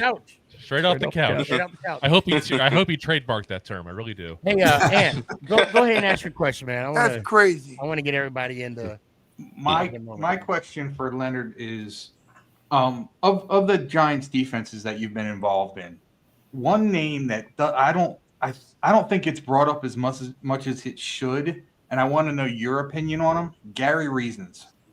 Oh, Gary Reasons was probably one of the most underrated players in the grand scheme of things in our organization. I mean, when he came in as a rookie, we spot played him, and then he played his way into the lineup. Then he became the starting linebacker in a three-man rotation with Pepper Johnson and Harry Carson at Mike. And Gary was an extremely talented guy. He was a field captain. He was a field general. He knew every position from the linebacking linebacking core, but he also knew what we were doing up front, which was real cool because it made it easy for us to work with him and play with him. Can I put then you he in the became our back page? signal caller. And when he became our signal caller, that meant that Bill Belichick trusted him. So once I saw that, the guys all bought into him. He's a great player. Mr. Bunch, I am so sorry. I just saw you in the backstage. Welcome to the show. I'm sure you know Leonard Marshall, Leonard Gerard. What up, Buncher? What's going on, old boy? Tiki Barber. What up, Jared? What's happening? Oh, good. Me and Leonard played together, but me and yes, we did. Yes, we did. Thank you so much for joining. I'm so sorry. I was just after you, bro. Yeah. Sneaky. But who are you? Who are you? Yeah. Are you like some low-key celebrity that I don't know about? He got another life. What is going on right now? TP, he's holding out. TP, he's holding out. No. Okay, hold on. So, Tiki, what was your 3 C's you said? Continuity, consistency, and competency. Basically, can you play in the league? Right. Well, in my world, being Sneaky G man, I want to say the 3 P's. It's persistent, be prepared, and I'm always present. So the reason why Tiki and Leonard, even Eli and Gerard, they've been hearing from me since August. I'm just kidding. Not since August. Once a week since last year about the episode 300. I'm kidding, of course. Just me being, just me being annoying, I guess. And then they say, fine, yes, I'll come on your show. Just don't talk to me for 6 months. But, hey, boys, I just got to let y'all know. And I think, Ant, you know this because you were on the first time I was on. Through you too. But Sneaky hated me until he met me. We heard the story. We heard the story. Y'all know. Y'all few know. But Sneaky hated me until he just say for a second there. Hold on. Tiki remembered me, first off. That's like a cheap interview right there. Tiki remembered me. Okay, hold on. Tiki, I'm glad you said that. Oh, great. Now Tanya's going to call me out. She said, we know. Yeah, thanks, Tanya. I thought you were my homegirl. Okay, for the record, I don't remember saying I hate you when I first met you. I do remember saying that's what I heard though. I do. Yes, I mean I can see. I do remember saying you are not my favorite Giant, but here's why. He's being very careful with the wording. I can tell. And I'm going to tell you right now, to this day, and I said this to you. The only reason why I came up and I talked to you because of this man right here. He would have called me a bitch until the day I die. He still does. If I had not came up to you and said and had the conversation. Hey, just talk to me, man. That's a real friend. I'm easy. Don't and talk that's when I got. I'm me. sitting at work, and that's what happened. A half hour after the conversation, I'm getting a phone call from a FaceTime call from Sneaky at work. I answer the phone, and I'm talking to Tiki Barber. That's right. Fell out. And thank you from the bottom of my heart. Thank you, Ant. And the truth be told, Gerard, I want to get this settled. Is it Jared? Is it Jared? J-Rod? How do you say your name? Jared. And I was about to tell you. Yeah. Jared. My son. Okay. Jared, there you go. Because I saw that interview where they're saying everybody was saying your name wrong, and it's Jared. Okay. Jared. Thank But you. I guarantee you, before this is over, you'll call me Gerard again. I guarantee it too. Yeah, and I am consistent of messing names up. I am. Yes, he is. Up in the private chat. With Jared, I was just very fortunate. You know, I slid into his DMs, begged him profusely to join one of my podcasts. He said yes, and we had a great conversation. This is when I first had my. See, this is your first time on Make It Count. I was on a podcast called Truce with another Dallas Cowboy fan who was, and still is, a big Michigan fan, and so is Ant. Ant is a big Michigan fan as well. And with Leonard Marshall, I'm not going to say. Well, I'm going to say his brother follows me on Facebook, and the funny story about Kenny Boo, right? He called me up, and now keep in mind, this is like COVID time-ish, whatever, and I'm starting to get some following. If I had $1 for everybody said that they were related to a Giants player, I'd be a millionaire, right? So Kenny called me up. Shout out Kenny. He was like, "Hey man, I'm Leonard Marshall's brother." I'm like, "Yeah, man, really?" He's like, "No, I'm gonna call him right now." And I'm like, "You bullshitting." And then when he called Leonard, I stumbled over my words. All I could get out was, "I remember when you hit Joe Montana." That was just it's just funny, like I said, God is good. And Jared, I remember, of course, I saw you at the Hyatt, and it was good meeting up with you again there. And of course, Leonard, I saw you there too, and that's where I met Mark Clayton. He let me wear his 1990 Super Bowl ring. Oh my God. But and Eli, I met Eli at a Frisco Fighter game. Yes, and sir. All these, I mean, you know when you're in front of greatness. I'm gonna say this about Eli. When kids gravitate towards him, and I'm like, who is this guy? Because I sat in the front row. Eli, I'm gonna toot my own horn. I was a season ticket holder because they're dormant this year. With the Frisco Fighters, I would clown the other opponents. I wouldn't make it personal. I wouldn't talk about their mama and them, but I would talk about them and how they were trash and how they were playing. They shouldn't be playing in this league, and they need to go. Eli, am I lying? No, you're not lying, dog. Crazy. The guys would come up to me and be like, "I heard about you." Like the other team, I heard about you, and I'm like, "I'm gonna be here all night." But anyway, with Eli, I'm like, I walked up to him. I was like, "What do you do?" And he was like, "Oh, I'm on YouTube." I'm like, "Oh, okay, gotcha." And right then, I was like, "All right." And then my son Nick, I know you remember Nick. He was like, "Yeah, man, he's on YouTube. Yeah, he's always on YouTube." I'm like, "Well, damn, you couldn't say something to me." So I got two takeaways from this whole story. First off, never give a Super Bowl ring to a guy named Sneaky. That's just you're just asking for trouble right there. I gave it back. I'm just Great saying. trouble. And two, I'm just saying, I'm 17 episodes away from episode 500, guys. Just saying, it's marked on the calendar. So we're coming. Hey. Bro, listen, Sneaky. Listen, hey, fellas, this was great. I got to go walk my dog, man. I love you all. Tiki, is great Leonard, seeing you. Jared, Leonard, before I let you you go, my boy, man. Love you guys, man. You gotta make it Sneaky. Legendary.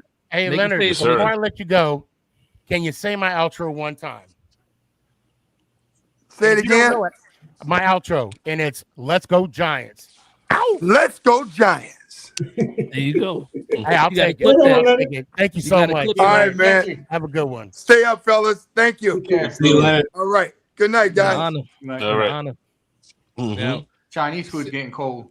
Yeah. All right. Now, I'm glad that. Okay, Jalen, I'll try and sneak you in.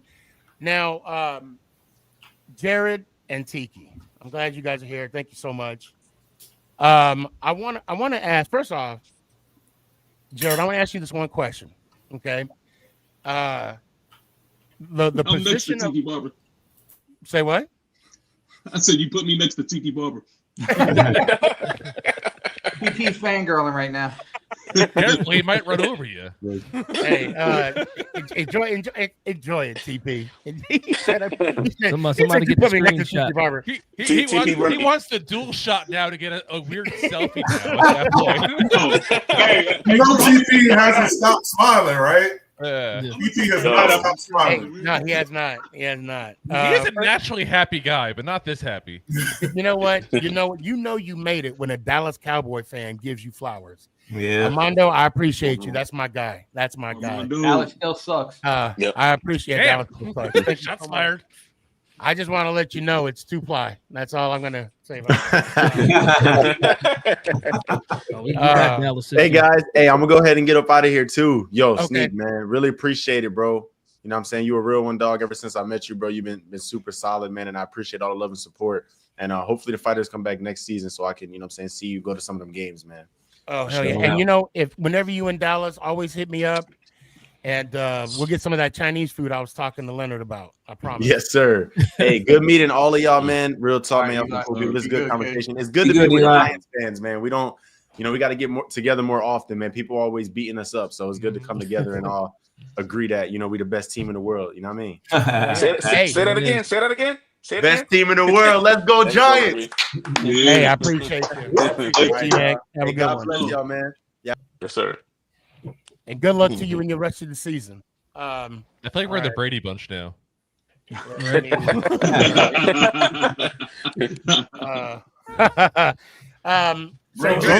And you made Tiki the maid. That's the worst part. Wasn't she? Okay. All right. Way to treat your guest. Alice? Was it Alice? Alice. That was her name. I'm showing my age, man. So the only reason why I'm bringing this guy you remember up, Marcia probably. It's okay. the only reason I'm bringing this guy up is because he is a Michigan Wolverine fan, and he actually had Amani Toomer give me a shout out. So I gotta show some love. Chris. Dallas Cowboy Chris. This guy. Because he is now Gerard. See, you're right. See, I'm glad I didn't bet you money on that, Jared. Right now, the fullback position is starting to be non-existent pretty much in the NFL. If you had to make a Mount Rushmore of that position, who would well, I'll tell you what, top 5 fullbacks in the NFL all time. Oh boy. I hate to put you on the spot. But you did it anyway. I did anyway. Yeah, you did. I can't even say because I can't remember past when I was growing up. The fullback was from the Browns. Not Kevin Mack, but Biner. Oh yeah, I remember Kevin Mack. Yeah, big fella. Oh, and then Cincinnati had one too. I can't remember Cincinnati, but those were the big fullbacks. And Chuck Muncie played running back. Played fullback a little bit. And from Pittsburgh, it was who was Franco Harris's fullback? Yeah, I can't remember. I know you're talking about. That's what I'm talking about. Yeah, that's what right? You guys have good brains. Y'all have good brains. Yeah, y'all should be the ones remembering this. He said we got good brains. Yeah. I played football too. Now maybe not hit a lot of times in our career. Yeah, so I can't even tell you, man. But the fullback position. Rocky Blair, is that Rocky Blair? Yeah. Rocky Blair. He was, but the fullback position has changed so much, and then it slowly went from guys who have played fullback but also were used as a running back. Which in college I only played fullback, but I was drafted as a person that was supposed to play both, depending on what team I went to. I went to the Giants, and they were a team that ran fullback and halfback. So what's difficult about that question is there was a lot of guys who played both positions. Right. You can't give a guy who just played strictly fullback the same consideration that somebody who played both, right? It's not fair. Yeah, I think a perfect example, Jared, is Larry. What's his name? Centers, Larry Centers, Larry who Centers, played yeah. for Arizona, who was a fullback, but he was also their third down back. Yeah. So he caught like, I don't know, 500 passes in his career. Yes. So, well, Jerry, let me ask you a question, and I'm gonna put you on the spot. And before I do that, Casey, I'm gonna put you in the backstage real quick because I want to bring up Broad Sports, who I want to give him his flowers because you just graduated. Yeah, I did. Graduated from Westchester University. Yeah, congrats. Appreciate it. Now, can you pretend like you're at a graduation now and throw the hat up in the air? Well, it's a pleasure meeting Tiki and Jared. I know Tiki is jealous seeing Super Bowl champions. The one thing his brother got that he didn't. Hat didn't. up and then let it land on the ground and it'll stay there. Hey, Tiki, this is the one thing that your brother got that you don't have. That's true. However, my brother's got his in a painful way for you because don't forget the last person who scored a touchdown in the vet was a Barber. Yeah. I will say this though. When that happens. I also believe Tiki has. I think Tiki also has 10,449 additional rushing yards in the NFL compared to you, sir. So I would. Look, my physique is not running back. I'm just saying. You know what, Broad? Neither is mine. Neither is mine. Exactly. No, but hey, Broad, Jared, I want to ask you. Real deal though, real quick, Broad. Congrats, because y'all's team was awesome last year. Thank you so much, Tiki. Front to back, offensive line, defensive line. I mean, y'all got home without rushing extra men at all in the Super Bowl against one of the best teams that we've seen in a long time. So you gotta respect the Eagles, even though you're crazy as hell. Apologize to Tiki for what you said. right. Man, it was nice to you after you said that to him. But nah, even after, right? Even after. But Sneaky, it's been a minute since I've been in here. You know, it's been a minute. Haven't been able to find some time. Now I have. I mean, well, you graduated. I can't be mad at that. Now the job search begins. Trying to find sports broadcasting jobs. That's going to be the fun part. You went to Westchester? Yeah, I did. My daughter graduated from there.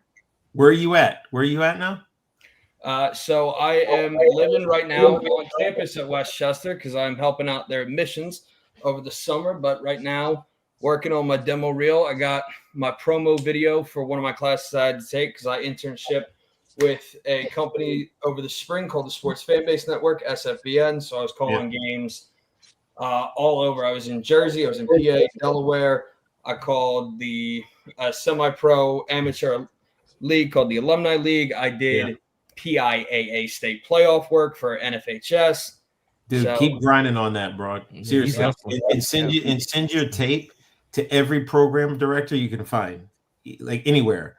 Because Evan did that. My co-host now on Evan and Tiki, and he sent his tape everywhere. He ended up in DC, on some small station, and eventually he got back to where he wanted to be in New York. But it's the program directors. It's easy to send it to, like, I don't know, whoever you think is the head of the station, but send it to the program directors. They're the ones that are going to make the decision. Yeah, absolutely. I mean, I have my promo video on file. I mean, I can send it to you if you want to look over it. Yeah, send it to me. I'll send it to Ryan Hurley. Send it to me. I just want to say how good of a put person my, Tiki is. How good of a person Tiki is. Yeah, right? bro. I think you got to apologize to Tiki before you say that. I think you gotta apologize. You can tell Tiki is not from New York, New Jersey originally. Because, like, seriously, we would tell you That's very true. Biggest point fans blank. of Tiki, and we know who you're talking about. Obviously, being an Eagles fan, I overreacted a little bit when I heard the comments. Oh, he's dead to me. Oh boy! But you know what? To me, he is. Yeah, you still want an asterisk on his name. Yeah, Tiki, I Hey, don't Broad, you'll like this story. So we called the Eagles' last game against the Giants. Yeah. And so one of the things coming into that week was the commercial that Saquon did about whatever that sleeping thing was. Yeah. And he was like, yeah. I don't have problems sleeping at night type of thing. And so we asked Saquon about that. And he said, Tiki, what do you call that? Tongue in cheek? So he was a good sport about it. Now, I want to let Jared and Tiki aware that when, of course, Dallas Cowboy Chris is here. Wait, he's right here. That every time he comes on, I always show, the toilet paper, Cowboys. However, when an Eagles fan come on for the first time, I always show this. Oh boy. And that's not a chocolate donut. I'm just gonna tell that to you right now. They're dedicated. They're We all dedicated. remember the Love Boat incident, Sneaky. We all remember the Love Boat.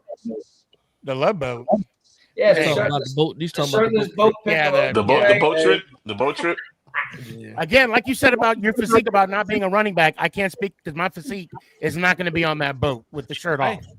But I do got a question for Tiki and Jared, and this is going to be a painful one for me. Tiki, when you hear when that's the go-to that people go to that you haven't won one. And Jared, does it? And I know this sounds like a silly question, but I want to hear it from you guys. I want to hear it from the goat's mouth itself. Not calling you an animal, greatest of all times. I mean, does it sting a little bit? For me, no, it doesn't, because I was ready to be done. And if I had kicked me out, I'll give you a perfect example. Sean O'Hara won one Super Bowl with the Giants, right? But then they kind of just moved on from him before the second one. And the fact that he didn't get the second one, it stings him because it wasn't his choice a little bit. Now he's obviously heavily involved with the Giants. He loves the organization, but right, it sits with him. I didn't want to work anymore. I don't want to do that work anymore. I'm naturally 190 pounds, 85 pounds, whatever it is. I'm 190 now, I think. It was work for me to be 215 and go to camp. And at 31, I just was tired of doing it. Now the problem is timing's a bitch, right? Yeah. You retire and the team gets really good and goes on a magic run and beats the best team in the history of the sport. I say that tongue in cheek, obviously, and with the Patriots in 2007. But I didn't deserve it. I didn't want to work for it anymore. So It is what it is. Tiki, I actually have a really good question for you because I was interested about this. Because hold on 1 second, bro. Jared, you want to answer that too? Same, the same. The difference is I was the first pick after they had already won the Super Bowl. And I came in, thinking that, okay, I'm on a good team. We're about to, it's possible we could do it again, or at some point we'll get back there, because that was the attitude. And before I even got my first day, it was turmoil. New coach, new philosophy. Didn't know who was going to be coaching what position, and me being the first round pick, it was like there was a lot of visuals on me to say, okay, let's see how their number one pick does. Right. And playing fullback, not that's not the glamour position. And then I didn't play that much of regular fullback. I played H-back. I did all these other things except the fullback. It wasn't sexy. Now in the second year, we thought, okay, it's going to be turned around, and it was even worse. I mean, we were going and playing, and it was all fire Ray, get rid of Ray. That was a big problem. We talked about the earlier locker room. There was an incident in the locker room where one of the players almost beat up the head coach at halftime of the game. Wow. I mean, they actually got into a physical. We had to grab, because it got that far. And so the third year, where I thought that was going to be my turnaround year, and getting hurt in training camp, but it ended up we had a good year because we had a good coach. I mean, we had a good philosophy. Dan Reeves came in there and he's like, Dan Reeves, late great. Shout out. And we did a lot of stuff that was missing, right? And so now in the third year, I'm starting to see where that tradition was of going back to the Super Bowl and whatnot, where I didn't see it. So it wasn't. But realistically, the first year and second year,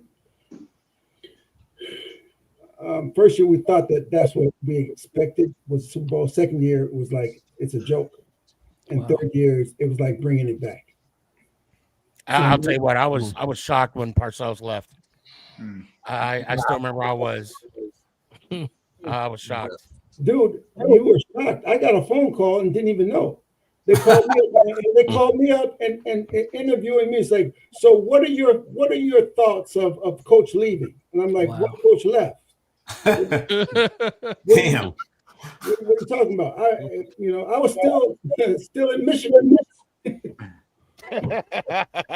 Literally, I was still in Michigan. That's cold-blooded. Yeah. Now, Tiki, well, you know what? I'm taking all this time. I'm sorry. Who haven't asked any questions yet? Yeah, Danny, my man Danny. I got Danny was here. Let Danny. All right, Danny. All right, so Tiki, what do you think about the possible combination of Tracy and Scatterable? Yeah, I did an interview with not Tyler. Who the heck did I talk to? So one of the beat reporters is doing a story on that this week about the Thunder and Lightning thing. And so, Ryan Dunleavy, a beat writer from the Giants, he's doing a thing on the Thunder and Lightning, and really how the Giants feel like they're going throwback because remember the 3D linemen back in the day with really 08 and 09 with Tuck and Justin Tuck, OC, and JPP. It feels like they have that again in an extent, but they also, in some ways, have a Thunder and Lightning backfield with Tyrone Tracy and Cam Scatterbo. The difference is when we did Thunder and Lightning with me and Ron Dane, it was basically two different offenses, right? When you wanted me in the game, it was Lightning personnel, Lightning 21, Lightning 12, and we ran different things, tosses and misdirection stuff. But when Ron was in the game, it was all powers and dives and things of that nature. So it was two different schemes. I think with Cam and Tyrone, and I don't know this, I haven't seen their offense yet, but I think it'll be the same scheme, just interchangeable pieces. You know what I mean? Tyrone is a smooth runner. Like he's got a lot of patience. And for a young kid, he figured that out quickly, especially without having played a lot of running back in college because he was a wide receiver. And then he converted when he transferred. But like he sets up his blocks really nicely and has patience. Whereas Cam is more like a Tasmanian devil.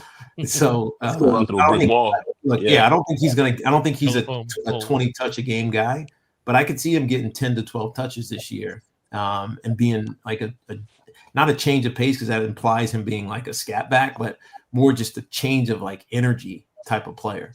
So I like the combo, and I think it's what Joe Shane envisioned when he moved on from Saquon. He just didn't expect Saquon to go be the MVP of the league. Right. All right. Before we go to Broad and Dallas Cowboy Chris, Tanya has one question. Can I ask what are Tiki and Jared? I'm going to throw you in here too. What are Tiki's thoughts on how the Giants organization handled Tom Coughlin?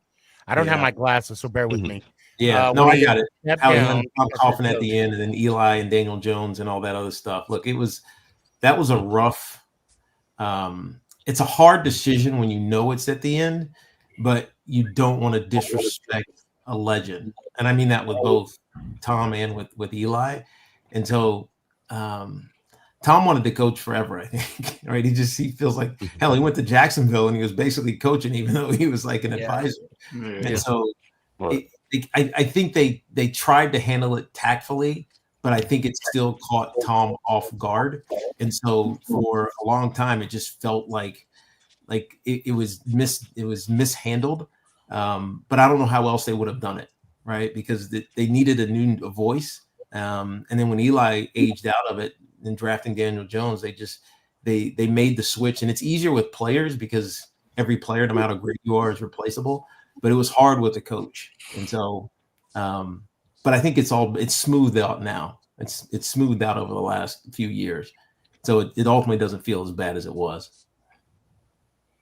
Jared, what was your thought when they made the change from Coughlin?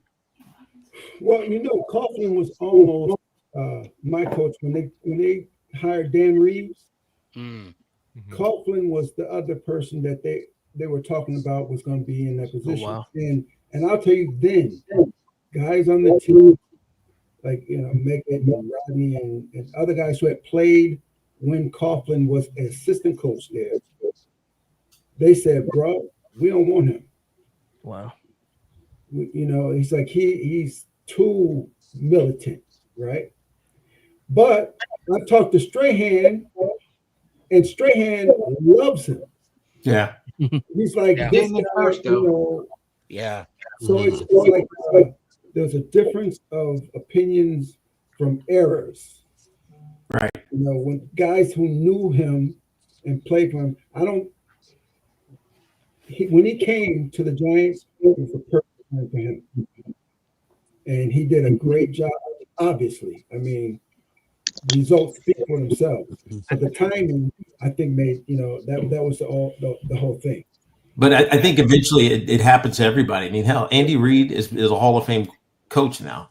Yeah. You guys, Broad, you guys couldn't run him out of town. You know what I mean? And he was good. He was good there. But he just couldn't. He was Tom Thibodeau. He couldn't win the big one. He dragged Donovan McNabb to the Super Bowl, puking along the way. I mean, it's like that's an accomplishment what he's done in his career. It really is. Yeah. So, Chris and Broad, go ahead and ask one question each. I don't want to hold these guys up too much. Well, Broad already hogged the show earlier. Trying to put out his resume and speaking and everything. It's cool. I understand. You mocking Eagle fans, the one thing that unites Cowboys and Giants fans. I understand, but I got one for each, man. Tiki, man, much respect to you, man, as a Cowboy fan. I hate it when you change your running style to high and tight. You couldn't fumble no more, and then you start kicking our ass, and I'm on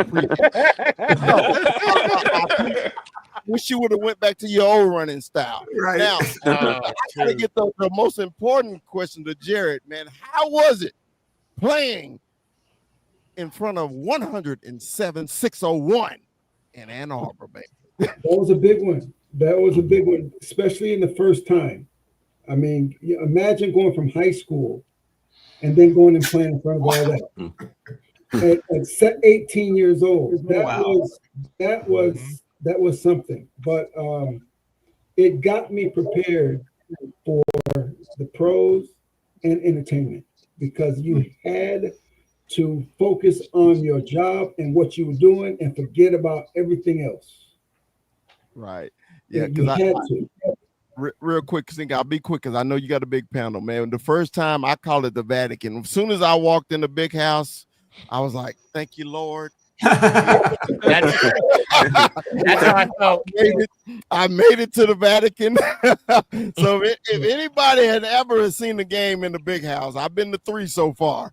Yeah, that's actually how I felt. That's how I felt when I was in MetLife. I'm like, "Thank you, Lord," and damn, it's cold. Oh God. Yeah. It's cold up here. Yeah. So I always go blue all day, every day. I'm gonna tell you a story. What you got? The very first play that I actually played in the game of college football in the big house, I got knocked out. Oh shit! Oh wow! No, it was on the kickoff return. Oof. Against Notre Dame.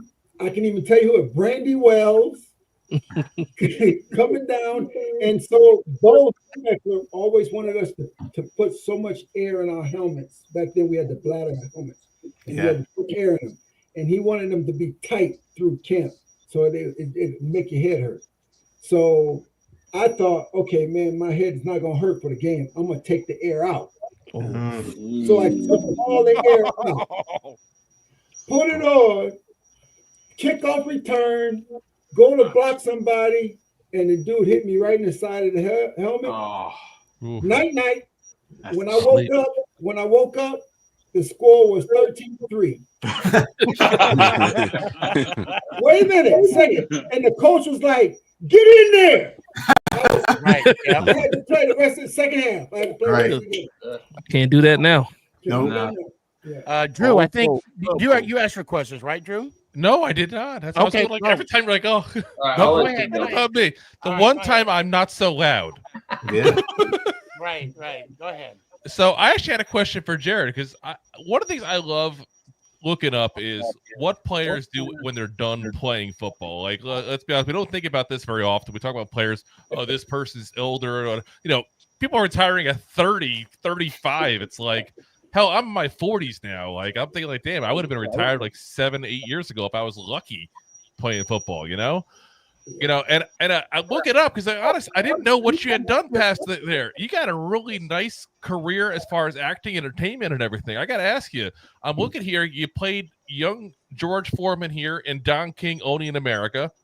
You got to be on Resilient Isles with, of course, Angie Hartman, who used to be married to Jason Seahorn. So there's a Giants connection there. You were in Django Unchained as well. Wow. I gotta ask, what was your favorite acting role you got to do? Wait. I didn't know that. I just saw Django. This is why you have to have multiple screens up, guys. By the way, this is why. I'm gonna watch it again. I got 4 in front of me, 5 if you want to include the phone. Got to pay attention. Got to pay attention now. See, but yeah, man, I because I finished with the LA Raiders, and here in LA, the entertainment world is here. I decided to. I was dating a girl who was in entertainment. Started going to work with this acting coach.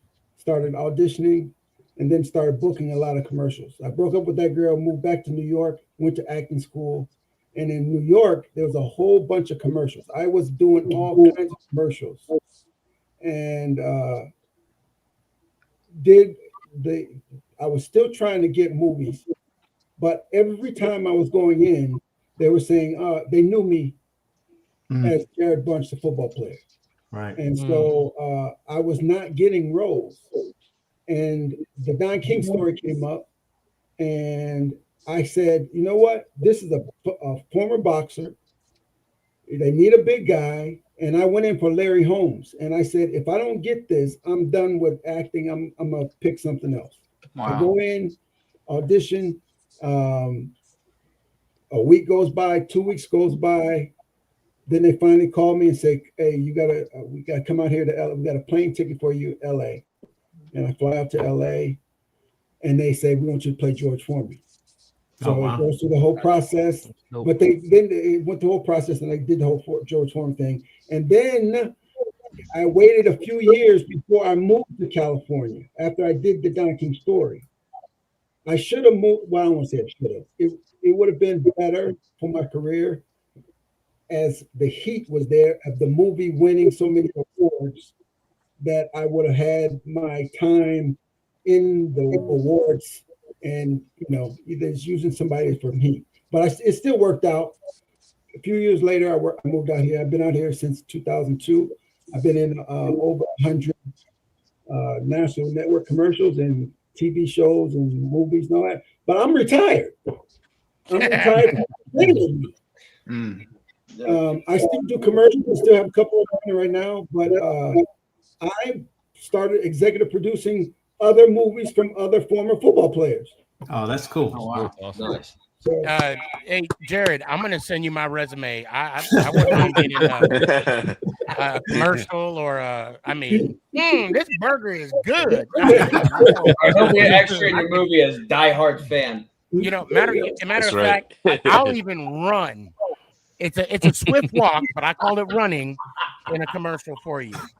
Just put Chariots of Fire in the background, and it'll be like Skechers shoes or something, I'm sorry, Drew. Go ahead. You go ahead. You want to ask Tiki something?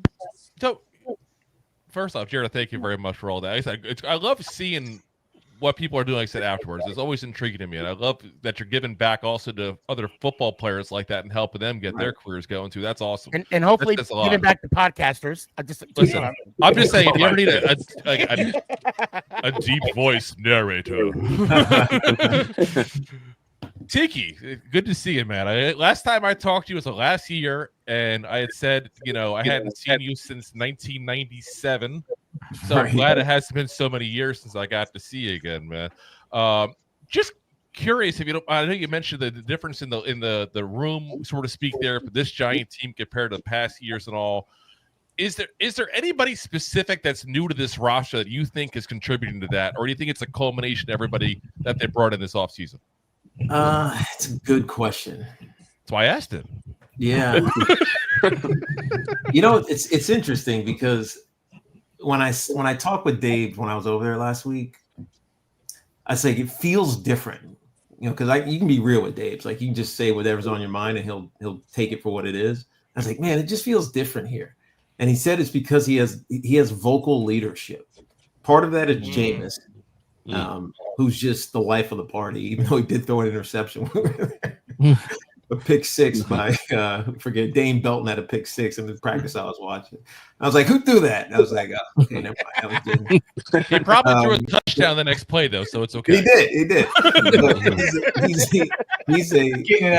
He's a great leader, and I was actually shocked that Russ is one of those guys too, because Russ he's awkward, if that's the best way to put it, and sometimes he comes off as, I don't know, like what the hell is he even talking about type of thing. But I think he's authentic to himself.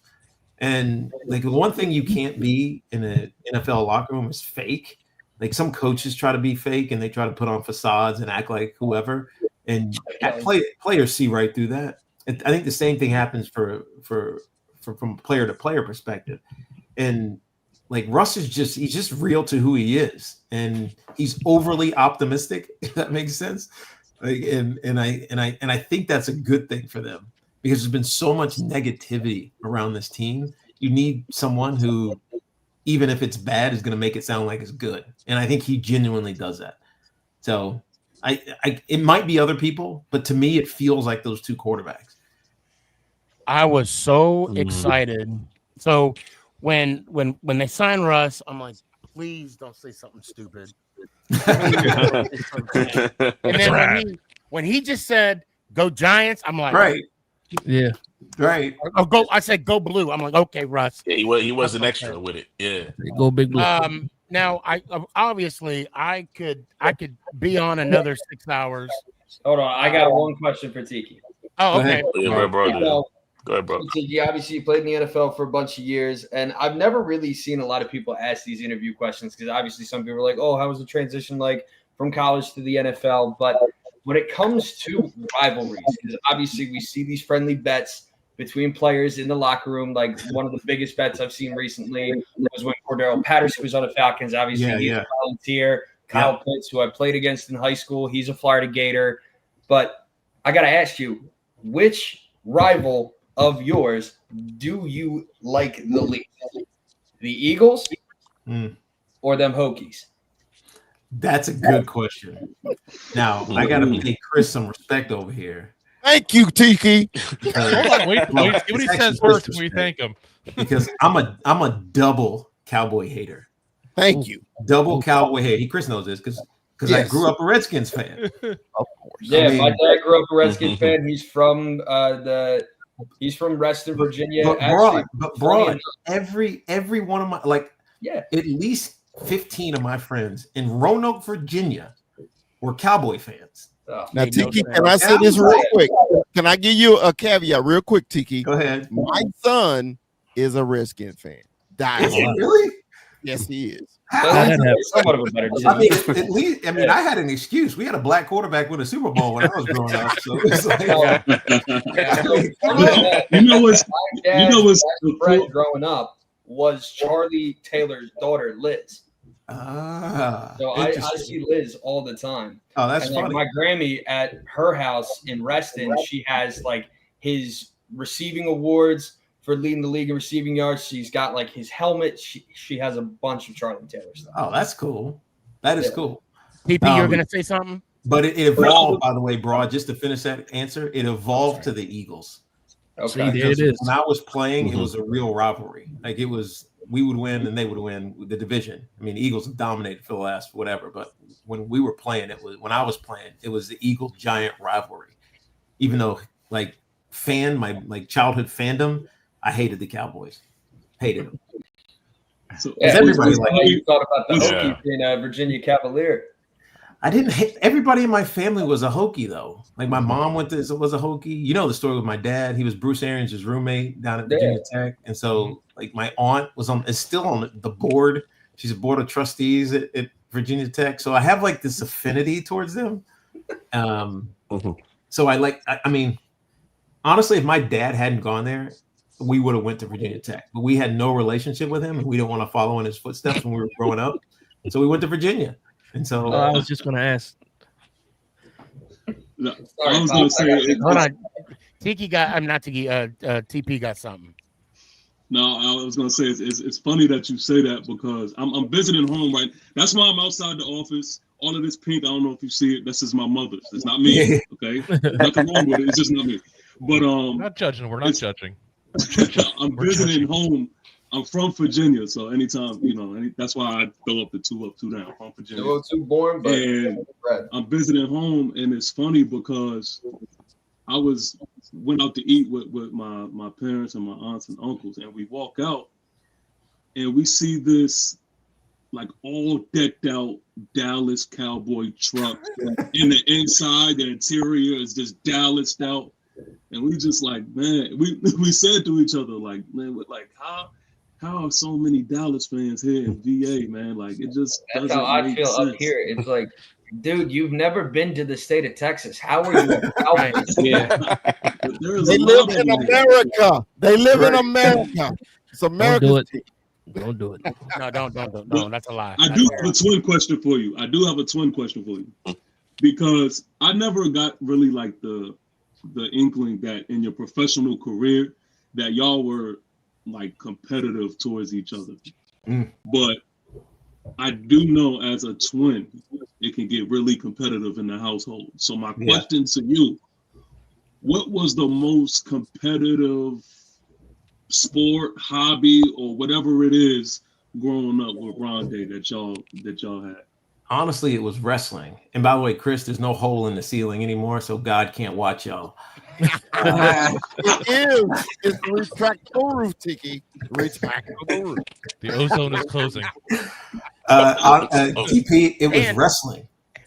So we wrestled. We wrestled in 7th, 8th, and 9th grade, and we were the same size, so we were like at the same weight, so we were competing in the same weight class, and so I was stronger, so I would always like beat him, but that was the one. So he ended up dropping down a class, like he had to lose. You remember those? If you guys wrestled, you remember like those weight dropping stuff for wrestling was brutal, man. So he ended up dropping like 8 pounds, so he could go to the weight class below. And then he won the district, and he was great. And I won the district, and we were great. But that was the one where we really actually competed against each other. Football, he did it. He played defense. I played offense. We were in track. He was a hurdler. I was a jumper. So we never really competed directly against each other except for wrestling. And I beat him, so he had to move. And this is a great segue. And Jared, I'm not going to get into it fully because I think you know where I'm about to go with this. You had an MMA career briefly, and there was and if you want to finish it, I'll give you the opportunity. There was a fight that I wanted to see, and you know what I'm talking about. And I guess it's safe to say it may not happen, but boy, I would have had my popcorn ready. All right, so there's a difference between a career and a fight. Right. Yes. Okay. I got paid a lot. I was offered a lot of money.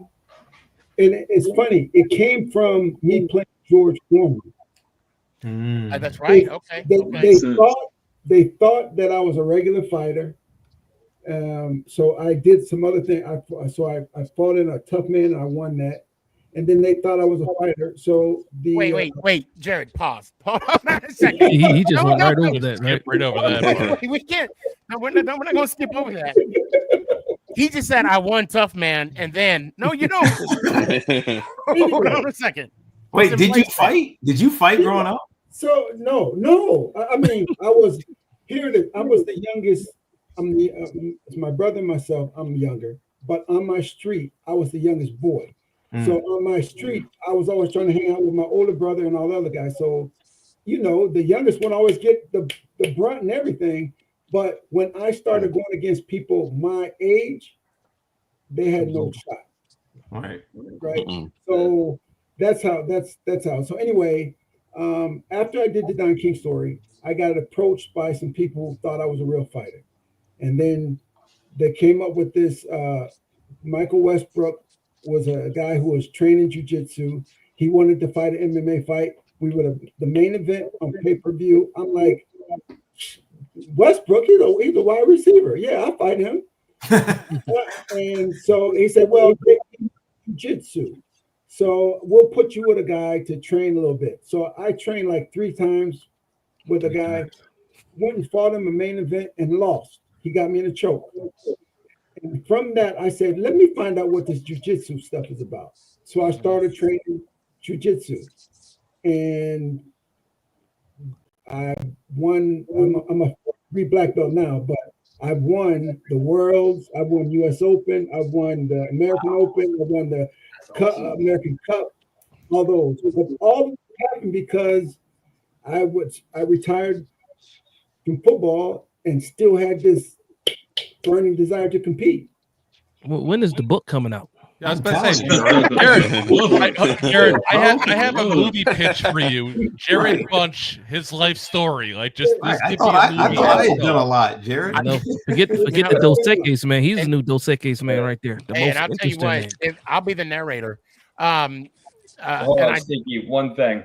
I'm gonna keep this short. I do got to get going. Okay. I got to get to bed. I got work in the morning. But Danny, Sneaky, and Chris, great to see you guys as always. Good to see you, buddy. Good to see you, buddy. Drew, Dash, nice meeting y'all. Jared, Tiki, it was a pleasure talking with you guys. I got your contact, Rod. It was a blessing. The 6-year journey from college is finally over. Took a couple years off for mental health reasons. June, National Mental Health Awareness Month. I take mental health very seriously, especially knowing that, next Thursday, Juneteenth, I'm going to feel blessed. It's my 25th birthday. Unfortunately, I lost a couple friends to suicide, so I take mental health very seriously, but he'll always be with me. The grind never stops, and it's always for him. No so, doubt. Tiki, Blessings. Jared, pleasure meeting you. Tiki, Likewise. I'm going to send you that stuff when I get off. But Perfect. as always, Rams up, go Birds, and Sneaky, just for you. Let's go, Giants. Ow! Appreciate you, fam. Congrats, brother. All right, bro. Thank you for changing the hat. He did. Now, before we close it down, I gotta ask Jared, the fight that we speak of, was there any dollar amount mentioned, or didn't even get to that phase yet? For what? For the Westbrook? No, not the Westbrook. The one that we talked about. Which one? Okay, the Herschel Walker one. Oh, that one. Oh. Oh, no. He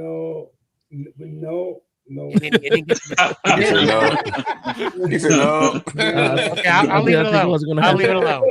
I won't even. I'm gonna just put it this way. Look, he's in his 60s.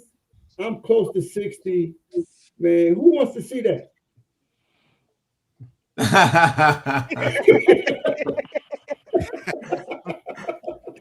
Oh. Hey, maybe we could do a pay-per-view on this. We'll make it count. I'll tell you that. Sneaky, I had one question, Sneaky, for Tiki, because Tiki said he was in the building. He talked about the offensive leaders.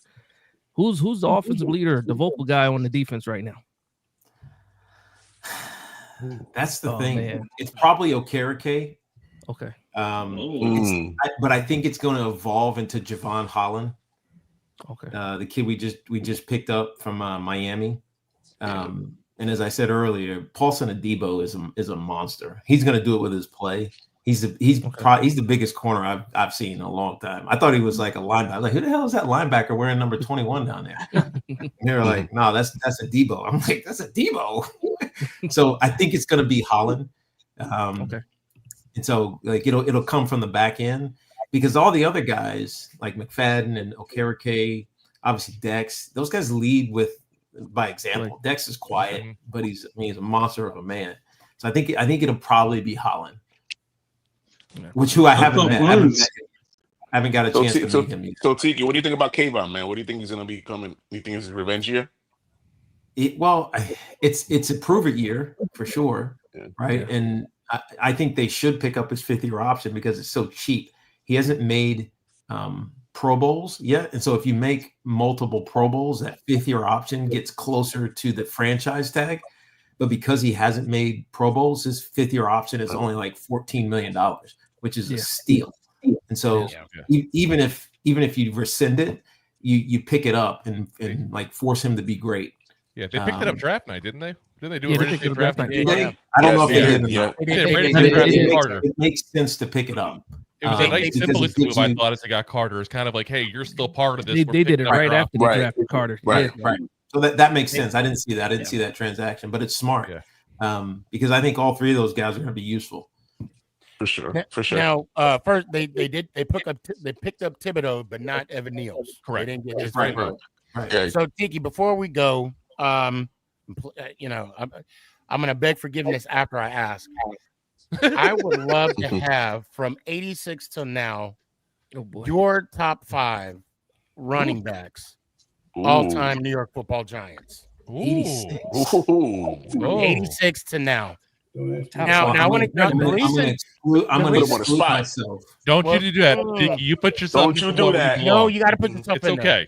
Now, the reason why I say this, it was brutal. It was brutal when we wanted to get rid of Ahmad Bradshaw. Brandon Jacobs was a question mark because the Ronnie Hamptons. We didn't even talk about Joe Morris. Yeah. Jared, your name even came up. Right. Otis Anderson. Those names came up. So my question is, because to me, what I can remember, it was hard to leave off. Even no, Dave Meggett was a kick specialist, but it was hard to leave off Otis Anderson and Ronnie Hampton because of the Ahmad Bradshaw, the Tiki Barbers, the Brandon Jacobs, and of course, Saquon at 20. Oh, I mean, if you want to put me at the top, fine. But after that, to me, it's OJ, Hamp, Brandon Jacobs, and as much as we, as Giant fans, hate that he's an Eagle, it's Saquon. No. And so I was hoping you wouldn't say that. If I was going back to history, like Saquon's not in it and BJ's not in it because I loved Ron Johnson and I loved him because of who he was to me. He would come around the stadium. It's something that the Giants need to do a better job of with the veterans. And I think Dave's is embracing that. Like he called me last week or 2 weeks ago. It was like, when you coming to talk to our team? And he's done that with everybody. But Ron Johnson used to always be around. And he was a great that people have forgotten about. Obviously, Frank Gifford is a legend. And so those would be the ones that I would think of. But OJ, because he was a Cardinal first, he doesn't get looked at like a Giant great. But I mean, that freaking ham bone he threw in them Super Bowls, bro. Oh, no. Yeah. So I got to give respect to my man. I love it. All right, and before we hang it up, TP, you got anything you want to bring to Tiki? Because you're next to Tiki Barber. Still, you're rubbing elbows with greatness, man. Hey, Tiki, just so you know, I want you to. I would love for you to go back and just throw the show on. The whole 2 hours and 24 minutes, he has not stopped smiling. He has not. Don't pearly whites been glistening on show. This is gonna be his Christmas card. That's how. And 15 minutes after all is said and done, he's getting ready for bed. He's like, I should have asked him this. Sorry, you know how to get me. Anyway, hey, congratulations, brother.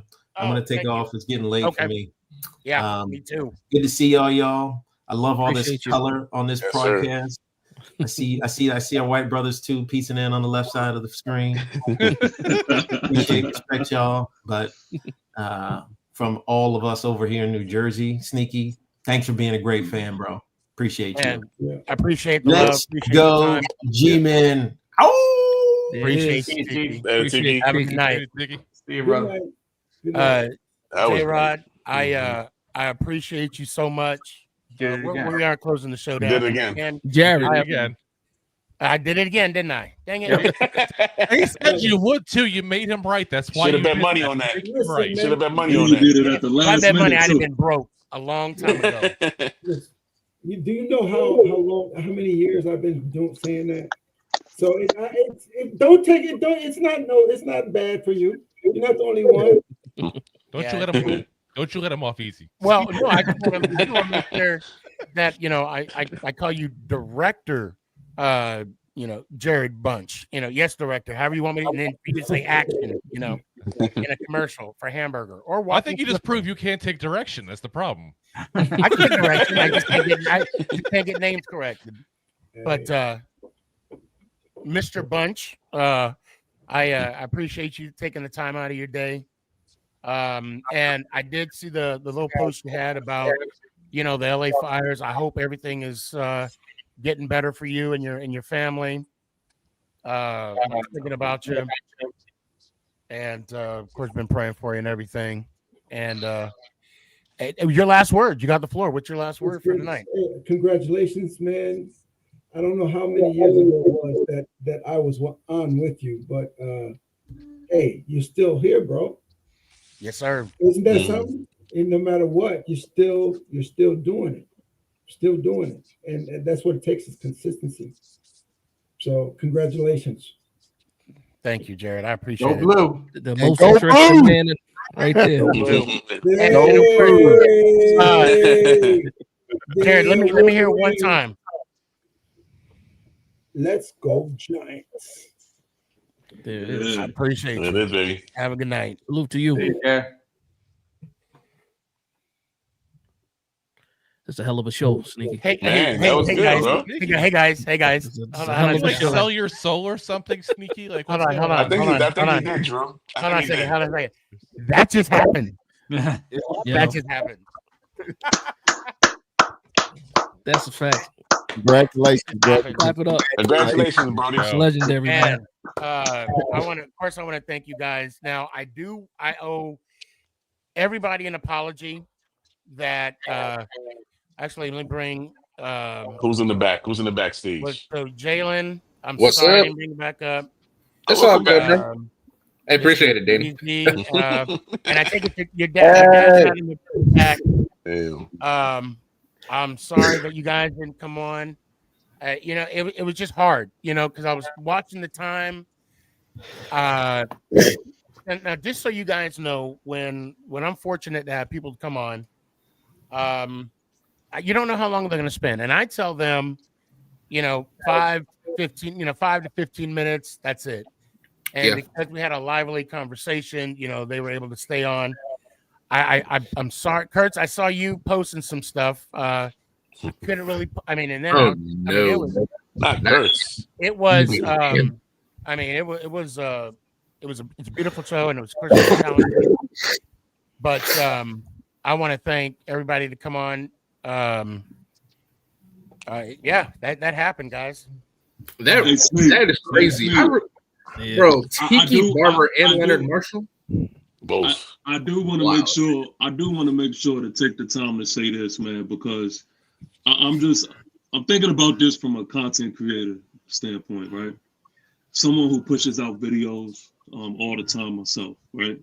I just got to like around the 300 say mark, and that is including shorts. That's including live streams. That's including regular videos.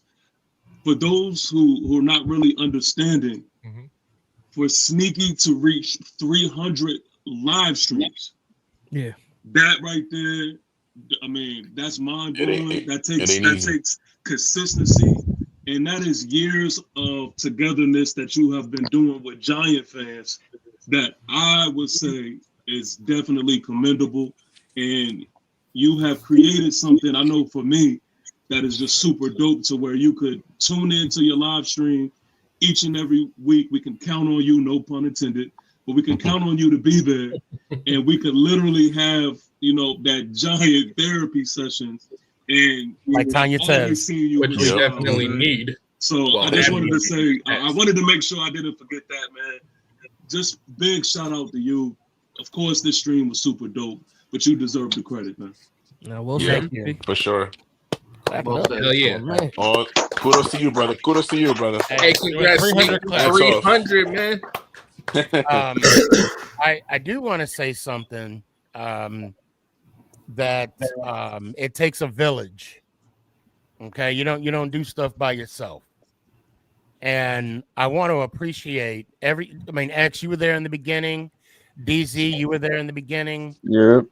Billy, I hope you're still hearing this. You were there. Tanya, you started, and then we got the McNuggets, we got the zones, the New York Giants zones, we got Positive Philly. WTF. Who?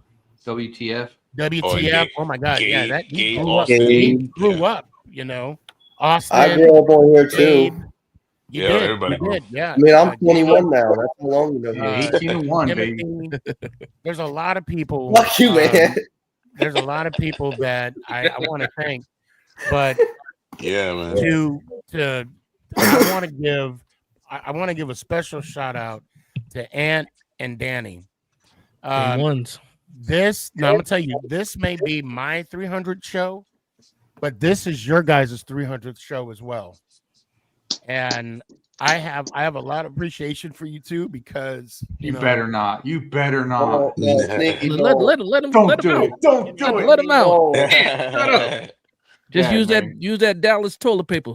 I mean, I'm not gonna get too emotional. Nah, we but, appreciate you, brother, man. we We gotta love you, ride bro. with you. We ride with you, bro. You know what I'm saying? I mean, and to be real, I just met Danny in person like 2 years ago, and I have yet to meet Ant in person. Oh wow. Wow. We gotta change that. I would have never guessed. I know, right? But we got this bond, and I'm glad. And Chris, I mean, you've been rocking with me for a couple years now too. Shit, I was at your house. We broke bread together, and we had Thanksgiving a couple years ago. Yes, we did. At my house, and this is just a beautiful thing, and I want to thank all of you guys that was rocking with me last week. Meant a lot to me, and I can't He gonna Yeah, cry. It's Nah, easy letting it you out. deserve it, Holding brother. it in. You deserve it, brother. Let it all out, brother. Let it out. We all got easier to let it out. I mean, I realize that I'm taking time away from your families. TP, you got the beautiful family. Dad, you say you got a family, but we haven't seen one yet.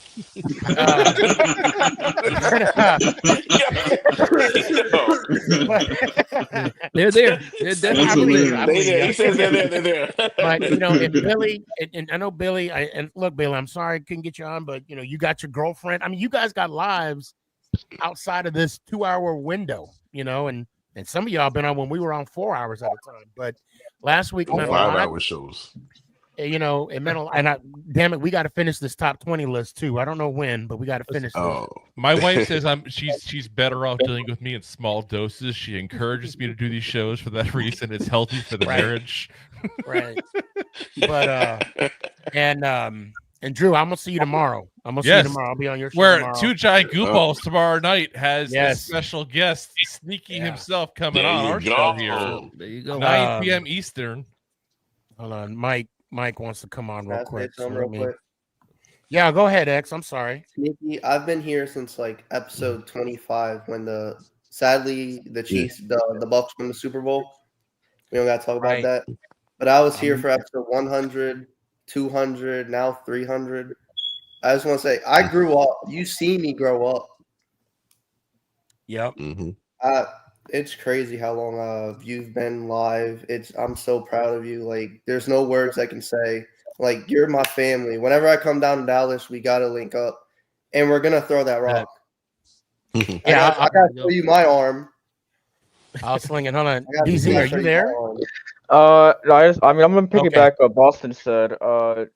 Sneaky, Ant, Danny, even Chris. Like I know I kind of drifted off into my own way with WWE and everything, but you guys are still my memories as far as the old shows or the older episodes and stuff like that. I still remember to this day. So I just want to say that, like, even though I do my own thing now, you guys are still in my memories. I appreciate that. It's Yes, like a sir. coaching tree, man. It's like a coaching tree. We're all family Yep. over here. Yep. Hey X, let me hear it one time from you. Jesus. Okay. Just Sneaky, I love you. One of these days I'm coming down to Dallas. If it's this year, it's not either. It's not this year. It's next year, and we're gonna break bread. Dinner's on me. That's it. Love all of you guys, Ant and Danny. Danny, Love you, you brother. already know I'm coming down to Jersey this August. You already know. I'll see you then, Yeah. baby. Let's go Giants. Oh! Appreciate you, Later, man. bro. Appreciate you. Now I just hope when he says dinner is on him, he doesn't mean like one of those like super cheap places. Man, 300 episodes. It Oh, doesn't there feel you that go. long The man ago has that I made arrived. that 100th episode video for you. Yeah, I remember But that. I know it's been a appreciated that. minute since I've talked to y'all, but when I heard it was Sneaky G's 300th episode, I had to come back in and make my return on the podcast. Hold on, I need to But, bring What's up, Mike? Billy in. How y'all DJ, let doing? me hear it one time, man. One more thing for Ant. I really want to meet Tavion, or I want to talk to Tavion. Also, Tavion Heights, man. I know you talked about it before. I'm really pumped if you can do that. But anyways, let's go Giants. Oh, Appreciate Hey, you. shout out All for right, Tiki good. I'm Barber, always though, here, man, bro. for coming on the show. I wanted to Always talk good to to him see about you. him playing against the Eagles in his career, but I didn't get to, so. Sneaky.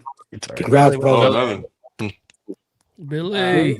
Billy, the man. What's going on, brothers? Sneaky, congrats, brother. You earned Thanks, this. man. I appreciate you. You earned this. Mm-hmm. Oh man.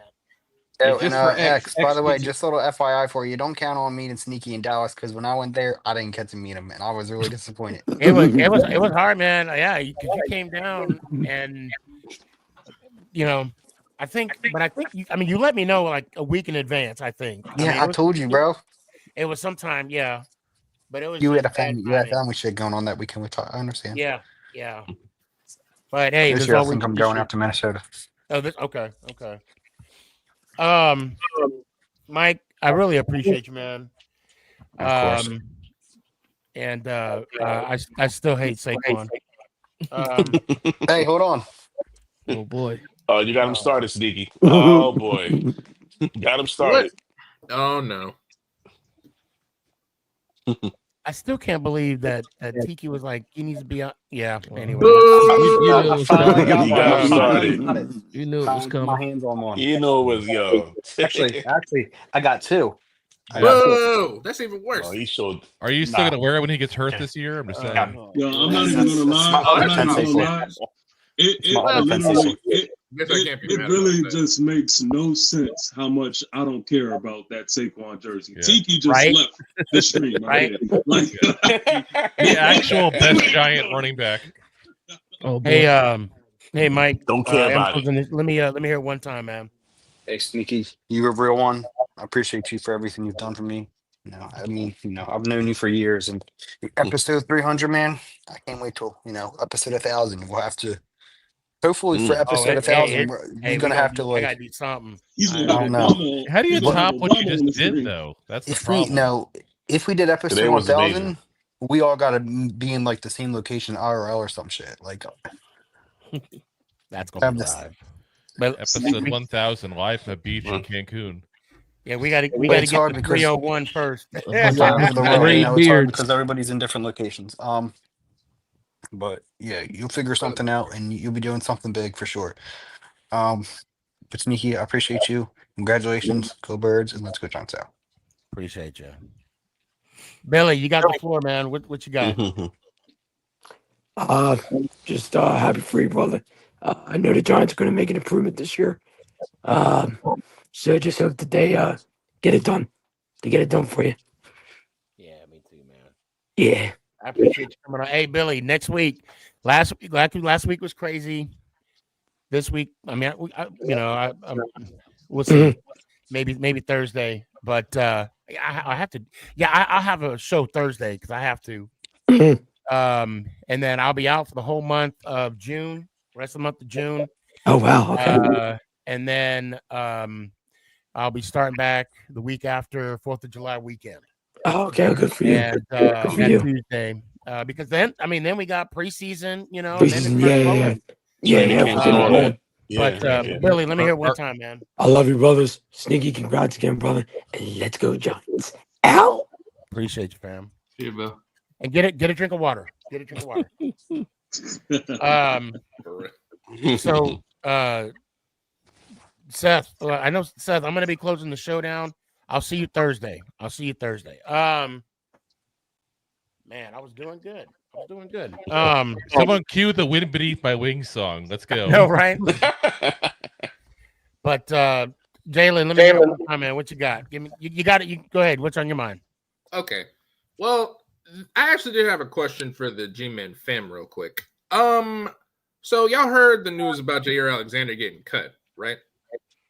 Yes, we did. Yes. Okay, just checking. I don't know. It's like I'm like 50-50 on trying to sign him. It's like maybe it could help. And then on the other hand, I'm like, injury problems. Yeah. You know, it's funny. I was at the gym, Dash, and I seen you just put out a video, and I was just about to listen to that too. And I'm about to listen to it when I get off. So save your comments. Don't spoil it for me. All right. I'm gonna watch that. Oh shoot! You know what I want? Man, dang it! I forgot. I want to tell. And I'm gonna say this with a Cowboy fan on the panel. I want everybody to hold on. Let me put myself in the middle. Hold on a second. What happened? I want people to understand something about the New York Football Giants. I know I've said it once, and I'm going to say it again proudly. You can say what you want about your organization. You can say that you're America's team, which you're not. You can say whatever you can, about the Eagles and even the Patriots with their 6 championships that Tom Brady got you. But you tell me one organization that actually sends their fans rings. Yeah. There is no other organization in NFL history that sends their fans Super Bowl rings. And I know you got yours, right? I got mine. And we got a medium Coke a couple years ago. And we got When what? they did that, I was a little jealous. Me too, bro. Medium, I wanted to get now, that. when you drink that medium Coke, make sure you got all 4 rings on. Oh, the medium Pepsi. The medium Pepsi. Oh, jeez. Matter of fact, That's all the same to me. I live in the South. You call everything Coke. That's true. Yeah. Fair enough. Yeah. Hold on. Let me go ahead because I'm gonna put the rings on. Am I? I? You about to put them all on? Yeah. What I should try now. Of course, I do have my own. Out of here, fellas. I do see. I should do that Jordan thing. That Jordan pose. Oh no, you didn't. Yo. Hey, fellas, Chris, you may be confused, Chris. Okay, hold on. TP. Go ahead, TP. What you got? Real quick, man. Like I said, I'm back home, man. I visited my mother. The food smelling good down there. Mother's cooking. I've been ignoring mother's cooking for Tiki. Oh, you late? You late already? Oh, right. Yeah, I know. You're late. Unless she lives in Hawaii, I'm a bit confused by the time frame here. No, it's late. It's late. It's pretty late. But shout out to my daughter, man. Another thing too is she just graduated, and that's another reason why Nice. I had to make the trip. Congratulations. Yep. I love my baby, and yeah, man. Let's go Giants. Ow! Peace. Appreciate you, fam. Enjoy that food, man. Yeah. Hey, send me a plate. All right. Yeah, Jalen. Let me hear one time, man. All right. One more thing. Well, just one more time. Sneaky, proud of you, brother. Congrats on hitting 300. And I'm really glad I was here for it. And as always, let's go Giants. Ow! Appreciate you, man. Chris. Dallas Cowboy Chris. The only Cowboy fan I like. That we can tolerate. Well, I like Armando. Well, real quick, man. We have our show on Tuesday, and I ended my show telling everybody who was watching the show, go and pay respect to SneakyG celebrating his 300th show. And I told everybody, I said, I'm gonna try to get on so I can represent our boys. I said, it's hard, being a content creator to do what he's doing. So I always give you mad props and respect. And I ended my show that way. I said, go holler at Sneaky. You saw my boys in the comment, man, wishing you a happy 300. Yes, so yeah, Armando, I want to tell y'all from the Cowboy Nation, America's team, we wishing Sneaky a happy 300, whether you like it, we're America's team or not. and as another said, he is my brother. You know, we'll see you later. So mote it be. So mote it be. Always. Somebody Dallas grab my broom. Cowboys whole life. Let's go Giants. Go blue. Hey, Chris. Look to Somebody the grab east, my man. broom. Look to the I think we're gonna sweep y'all this year. You sweeping? We sweeping? We sweeping? And you notice Hey. I quickly got him off too. Quickly got him off. Be happy to win one. Drew, go ahead, man. Let me hear what you got. Well, dude, first off, seriously, congratulations and everything, man. 300 episodes. Let's be honest, guys. And we, a lot of us know content creation. People that don't do it, people think you just hop on and start talking, and that's all you not do. easy. No, there is setup, there is time, there is effort. I can tell you point blank, for every hour that you see somebody on the air or on YouTube, whatever term you want to use there at that point there, you probably, there's 2 hours per hour that you don't even see the work they put into it, the setup, the post work at that point with the clips and all the stuff that has to be done there, man. So seriously, congrats, because there's so many people that don't even make it to 100, let alone 300, because people don't realize too, content creation, if you're in it for the love of it, you'll really enjoy it. If you're in it for the money of it, you're going to be sadly disappointed. You'll be miserable. You'll be Most miserable. people Yeah. don't even break even till a year or two into it, point blank. Right. So, there's plenty of people I know that have been doing it for years and never breaking even. So, I mean, listen, people that do it and hit 300, they do it because they love it. And I love that you do it, man. I'm glad to have met you. Hopefully we get to meet in person as well one day. Good guy, seriously. I got your back whenever you need it, man. Yes, and sir. much appreciation for everything you've done, having me on the show so many times too as well. I got to meet Tiki twice now, by the way, thanks to this man. Twice. The first time we talked about Ant hiding dead bodies at his job, and this time I called him Alice from the Brady Bunch. I'm just saying, like, this is just knock it off your bucket list now. There it is. I'll figure out something else crazy to tell him next time. All right, guys. Take it easy, everybody. Let's go, Giants. Later. Ow! I'll see you tomorrow, man. Later, I'll see you Drew. tomorrow, Drew. See you tomorrow, man. Later. Dash. Yes, Brother, sir. I gotta tell you, and obviously not to take it away from anybody else. But I came across your content. I want to say it was on TikTok. No, it was on Twitter, actually. And I'm like, yeah, I gotta get this guy on my show. I gotta get this guy on my show. And I'm glad you showed up. I appreciate you, brother. No, I appreciate you, man. appreciate you, Listen, so I'll say this first. Shout out to Ant. Shout out to Danny. True day one, guys. The guy Sneaky's back always. Even Always. the times that I don't join the show, I'm watching. And you guys are always there for Sneaky and always doing your thing there. So shout out to you guys too. Sneaky, I'm glad I found you. You know what I mean? Because that's how I feel. I feel like I found you. I take a lot of inspiration from you. You see my background. I'm still chasing. I'm chasing you, Sneaky. Like literally, I told my wife the same thing. And she exists. She does exist.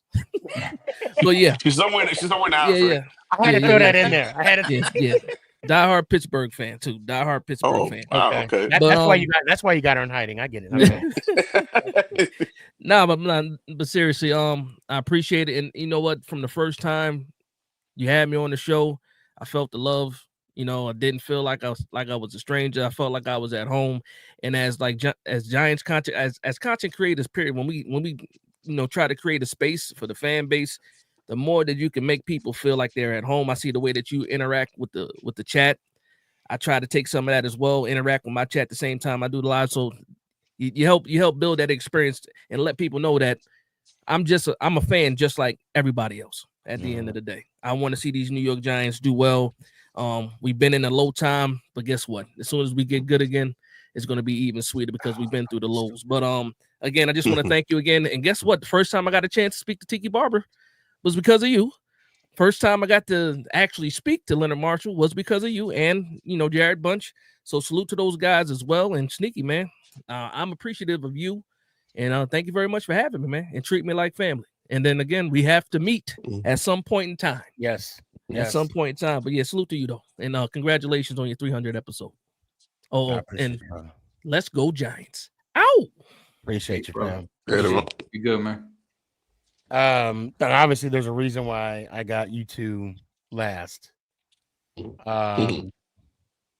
Danny, I'm glad you followed me on Instagram. I'm glad you took that phone call. Remember when I called you through Instagram just to holler at you for a sure. minute? Yeah. Who would have thought? You know what I'm saying? Here we are now. I mean, listen, I'm glad I pushed that follow back button. I did it for a reason. And here we are. A friendship that's never gonna end, brother. Yeah. You know that. A brother. We love our football team. We got that in common, but that's not another thing in common. We love each other, we're friends. And I wish I'm gonna support you 100%. Like I said, me and been here for day one. We're gonna be here till the end. So we support you 100%. And once again, congratulations. We mean that. And we love you too, brother. And we started on another Giant fan base page. Yeah. And started our own. And now here we are. Rolling. We rolling. Yes, sir. Man, I can't tell you how much I appreciate you guys. Same. Like I said, it's because of you. Me and Danny got the meet, and we've been hanging every now and then, chilling. you guys. We give you the drunk calls. Yeah, exactly. I'll be in person for one of them. I want to hear Danny tell me how trash he knows. Dan knows already, so you're gonna find out. Sneaky. J18, baby. J18. So, like once again, before we go off, man, I just want to say once again, man. I mean, you make this podcast fun, man. It's like a stress reliever. It's like we got some issues in the home, personal life. We just hop on your show and everything goes away. Bro, same for me too. It's like a distraction. Yeah, man. We get to walk in our world for a little bit. You've been a blessing you've definitely been a blessing to all of us, Sneaky, for sure. You guys definitely been a blessing for me, and I can't tell you how much I appreciate that. Mm-hmm. Danny, let me hear one time, man. And Sneaky, good night, brother. And once again, congratulations on your 300, brother. You earned it. Let's go Giants. Oh, peace, yo. Peace, brother. Appreciate you. Fuck, man. I'm trying not to. Man, I appreciate you, Ant. Appreciate you too, bro. Yeah, this year we got to meet up, man. I'm thinking like the San Francisco game. I was definitely thinking about that game for sure. Okay, all right. We gotta. One of my close friends is a Niners fan. We've been talking about it. Yeah, I got to reach out to. There's another big Niner content creator that's coming up there, and I got a Niners belt that I'm gonna put on the line. I got to reach out to him though. Sure. But yeah, man, the floor is yours. So, congrats on the 300 show. Same to you. Because of you, I do this stuff now. Extreme Blue's coming, guys. No set date, but it's coming. But I want to thank you not just for the show, but for ever since my mom has passed and there's parts of my family I don't really talk to like that. I have had episodes where, I don't mean episodes like the show, where I can call you to help me, rethink what I'm doing or if I'm having trouble. And so you've always made yourself available for me like that. So I don't consider you a friend. I consider you a brother. And it's been real, man. It's been real. And I think it's a damn shame that we haven't met personally yet. I'm trying to retire this damn belt. I'm trying to retire it. I swear. But it's gonna happen. It's definitely gonna happen, and I'm making sure that when we do, you're gonna get a real big Jersey bear hug, brother. Hell yeah! And then we're gonna get that sandwich, that meat, pork roll. Pork roll. Yeah. We're And gonna don't listen. You got to promise me one thing. Okay. Don't let anybody tell you it's Taylor ham because there's no such thing. It's just pork roll. Pork roll. Okay. Yes. Other than that, brother, I love you as always. I'm sure we'll talk before the end of the week. Oh yeah. Thursday night, I'll try and make it on. Running a little tired right now. I got to be up in 4 hours. Yeah, no, me too. Get up early tomorrow too. But again, congrats, brother. Looking forward to the next 300. Love you, man. Let's go Giants. Ow. Love you, brother. Appreciate you. I never thought that I would get where I'm at right now. And because I just wanted a platform to talk about the Giants. They're my team. I love them. I rock them. I've been a Giants fan for a long time.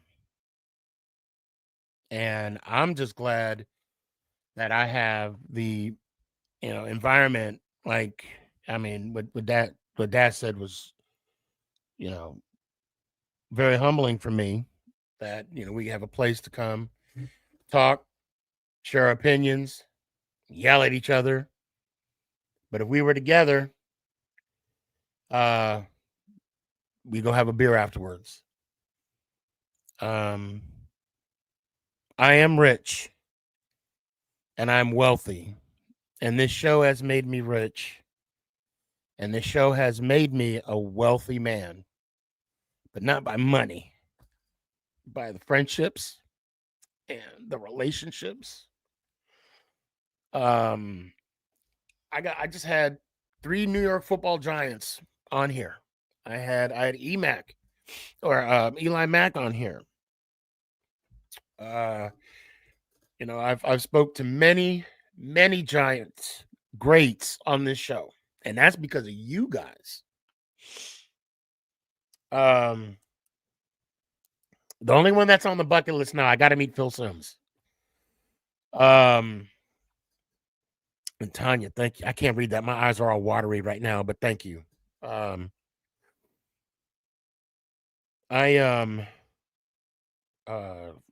the first time, I don't know what to say. It's been fun. I love doing this. I'm excited for this football team. I'm excited for the season. And again, I'm sorry for those that I couldn't bring you on for whatever reason, just the timing and whatnot. But I want to thank everyone for watching. I want to thank everyone for listening in. Just being a part of the show. And man, this has been fun. And I want to thank you guys for making me one of the luckiest guys in the world. I really do appreciate that. And big shout out to Leonard, to Tiki, Eli Mack, Jared, and I'm not going to say those that were going to come on, but I know something probably happened. I just want to thank you. Even though you didn't come on, I want to thank you for receiving my messages and responding. I know things happen, and I hope all is well with you. And I look forward to the next episode. And until then, let's go Giants. Ow! Is this thing on? It's your boy Stefan, a.k.a. SneakyG. Yeah.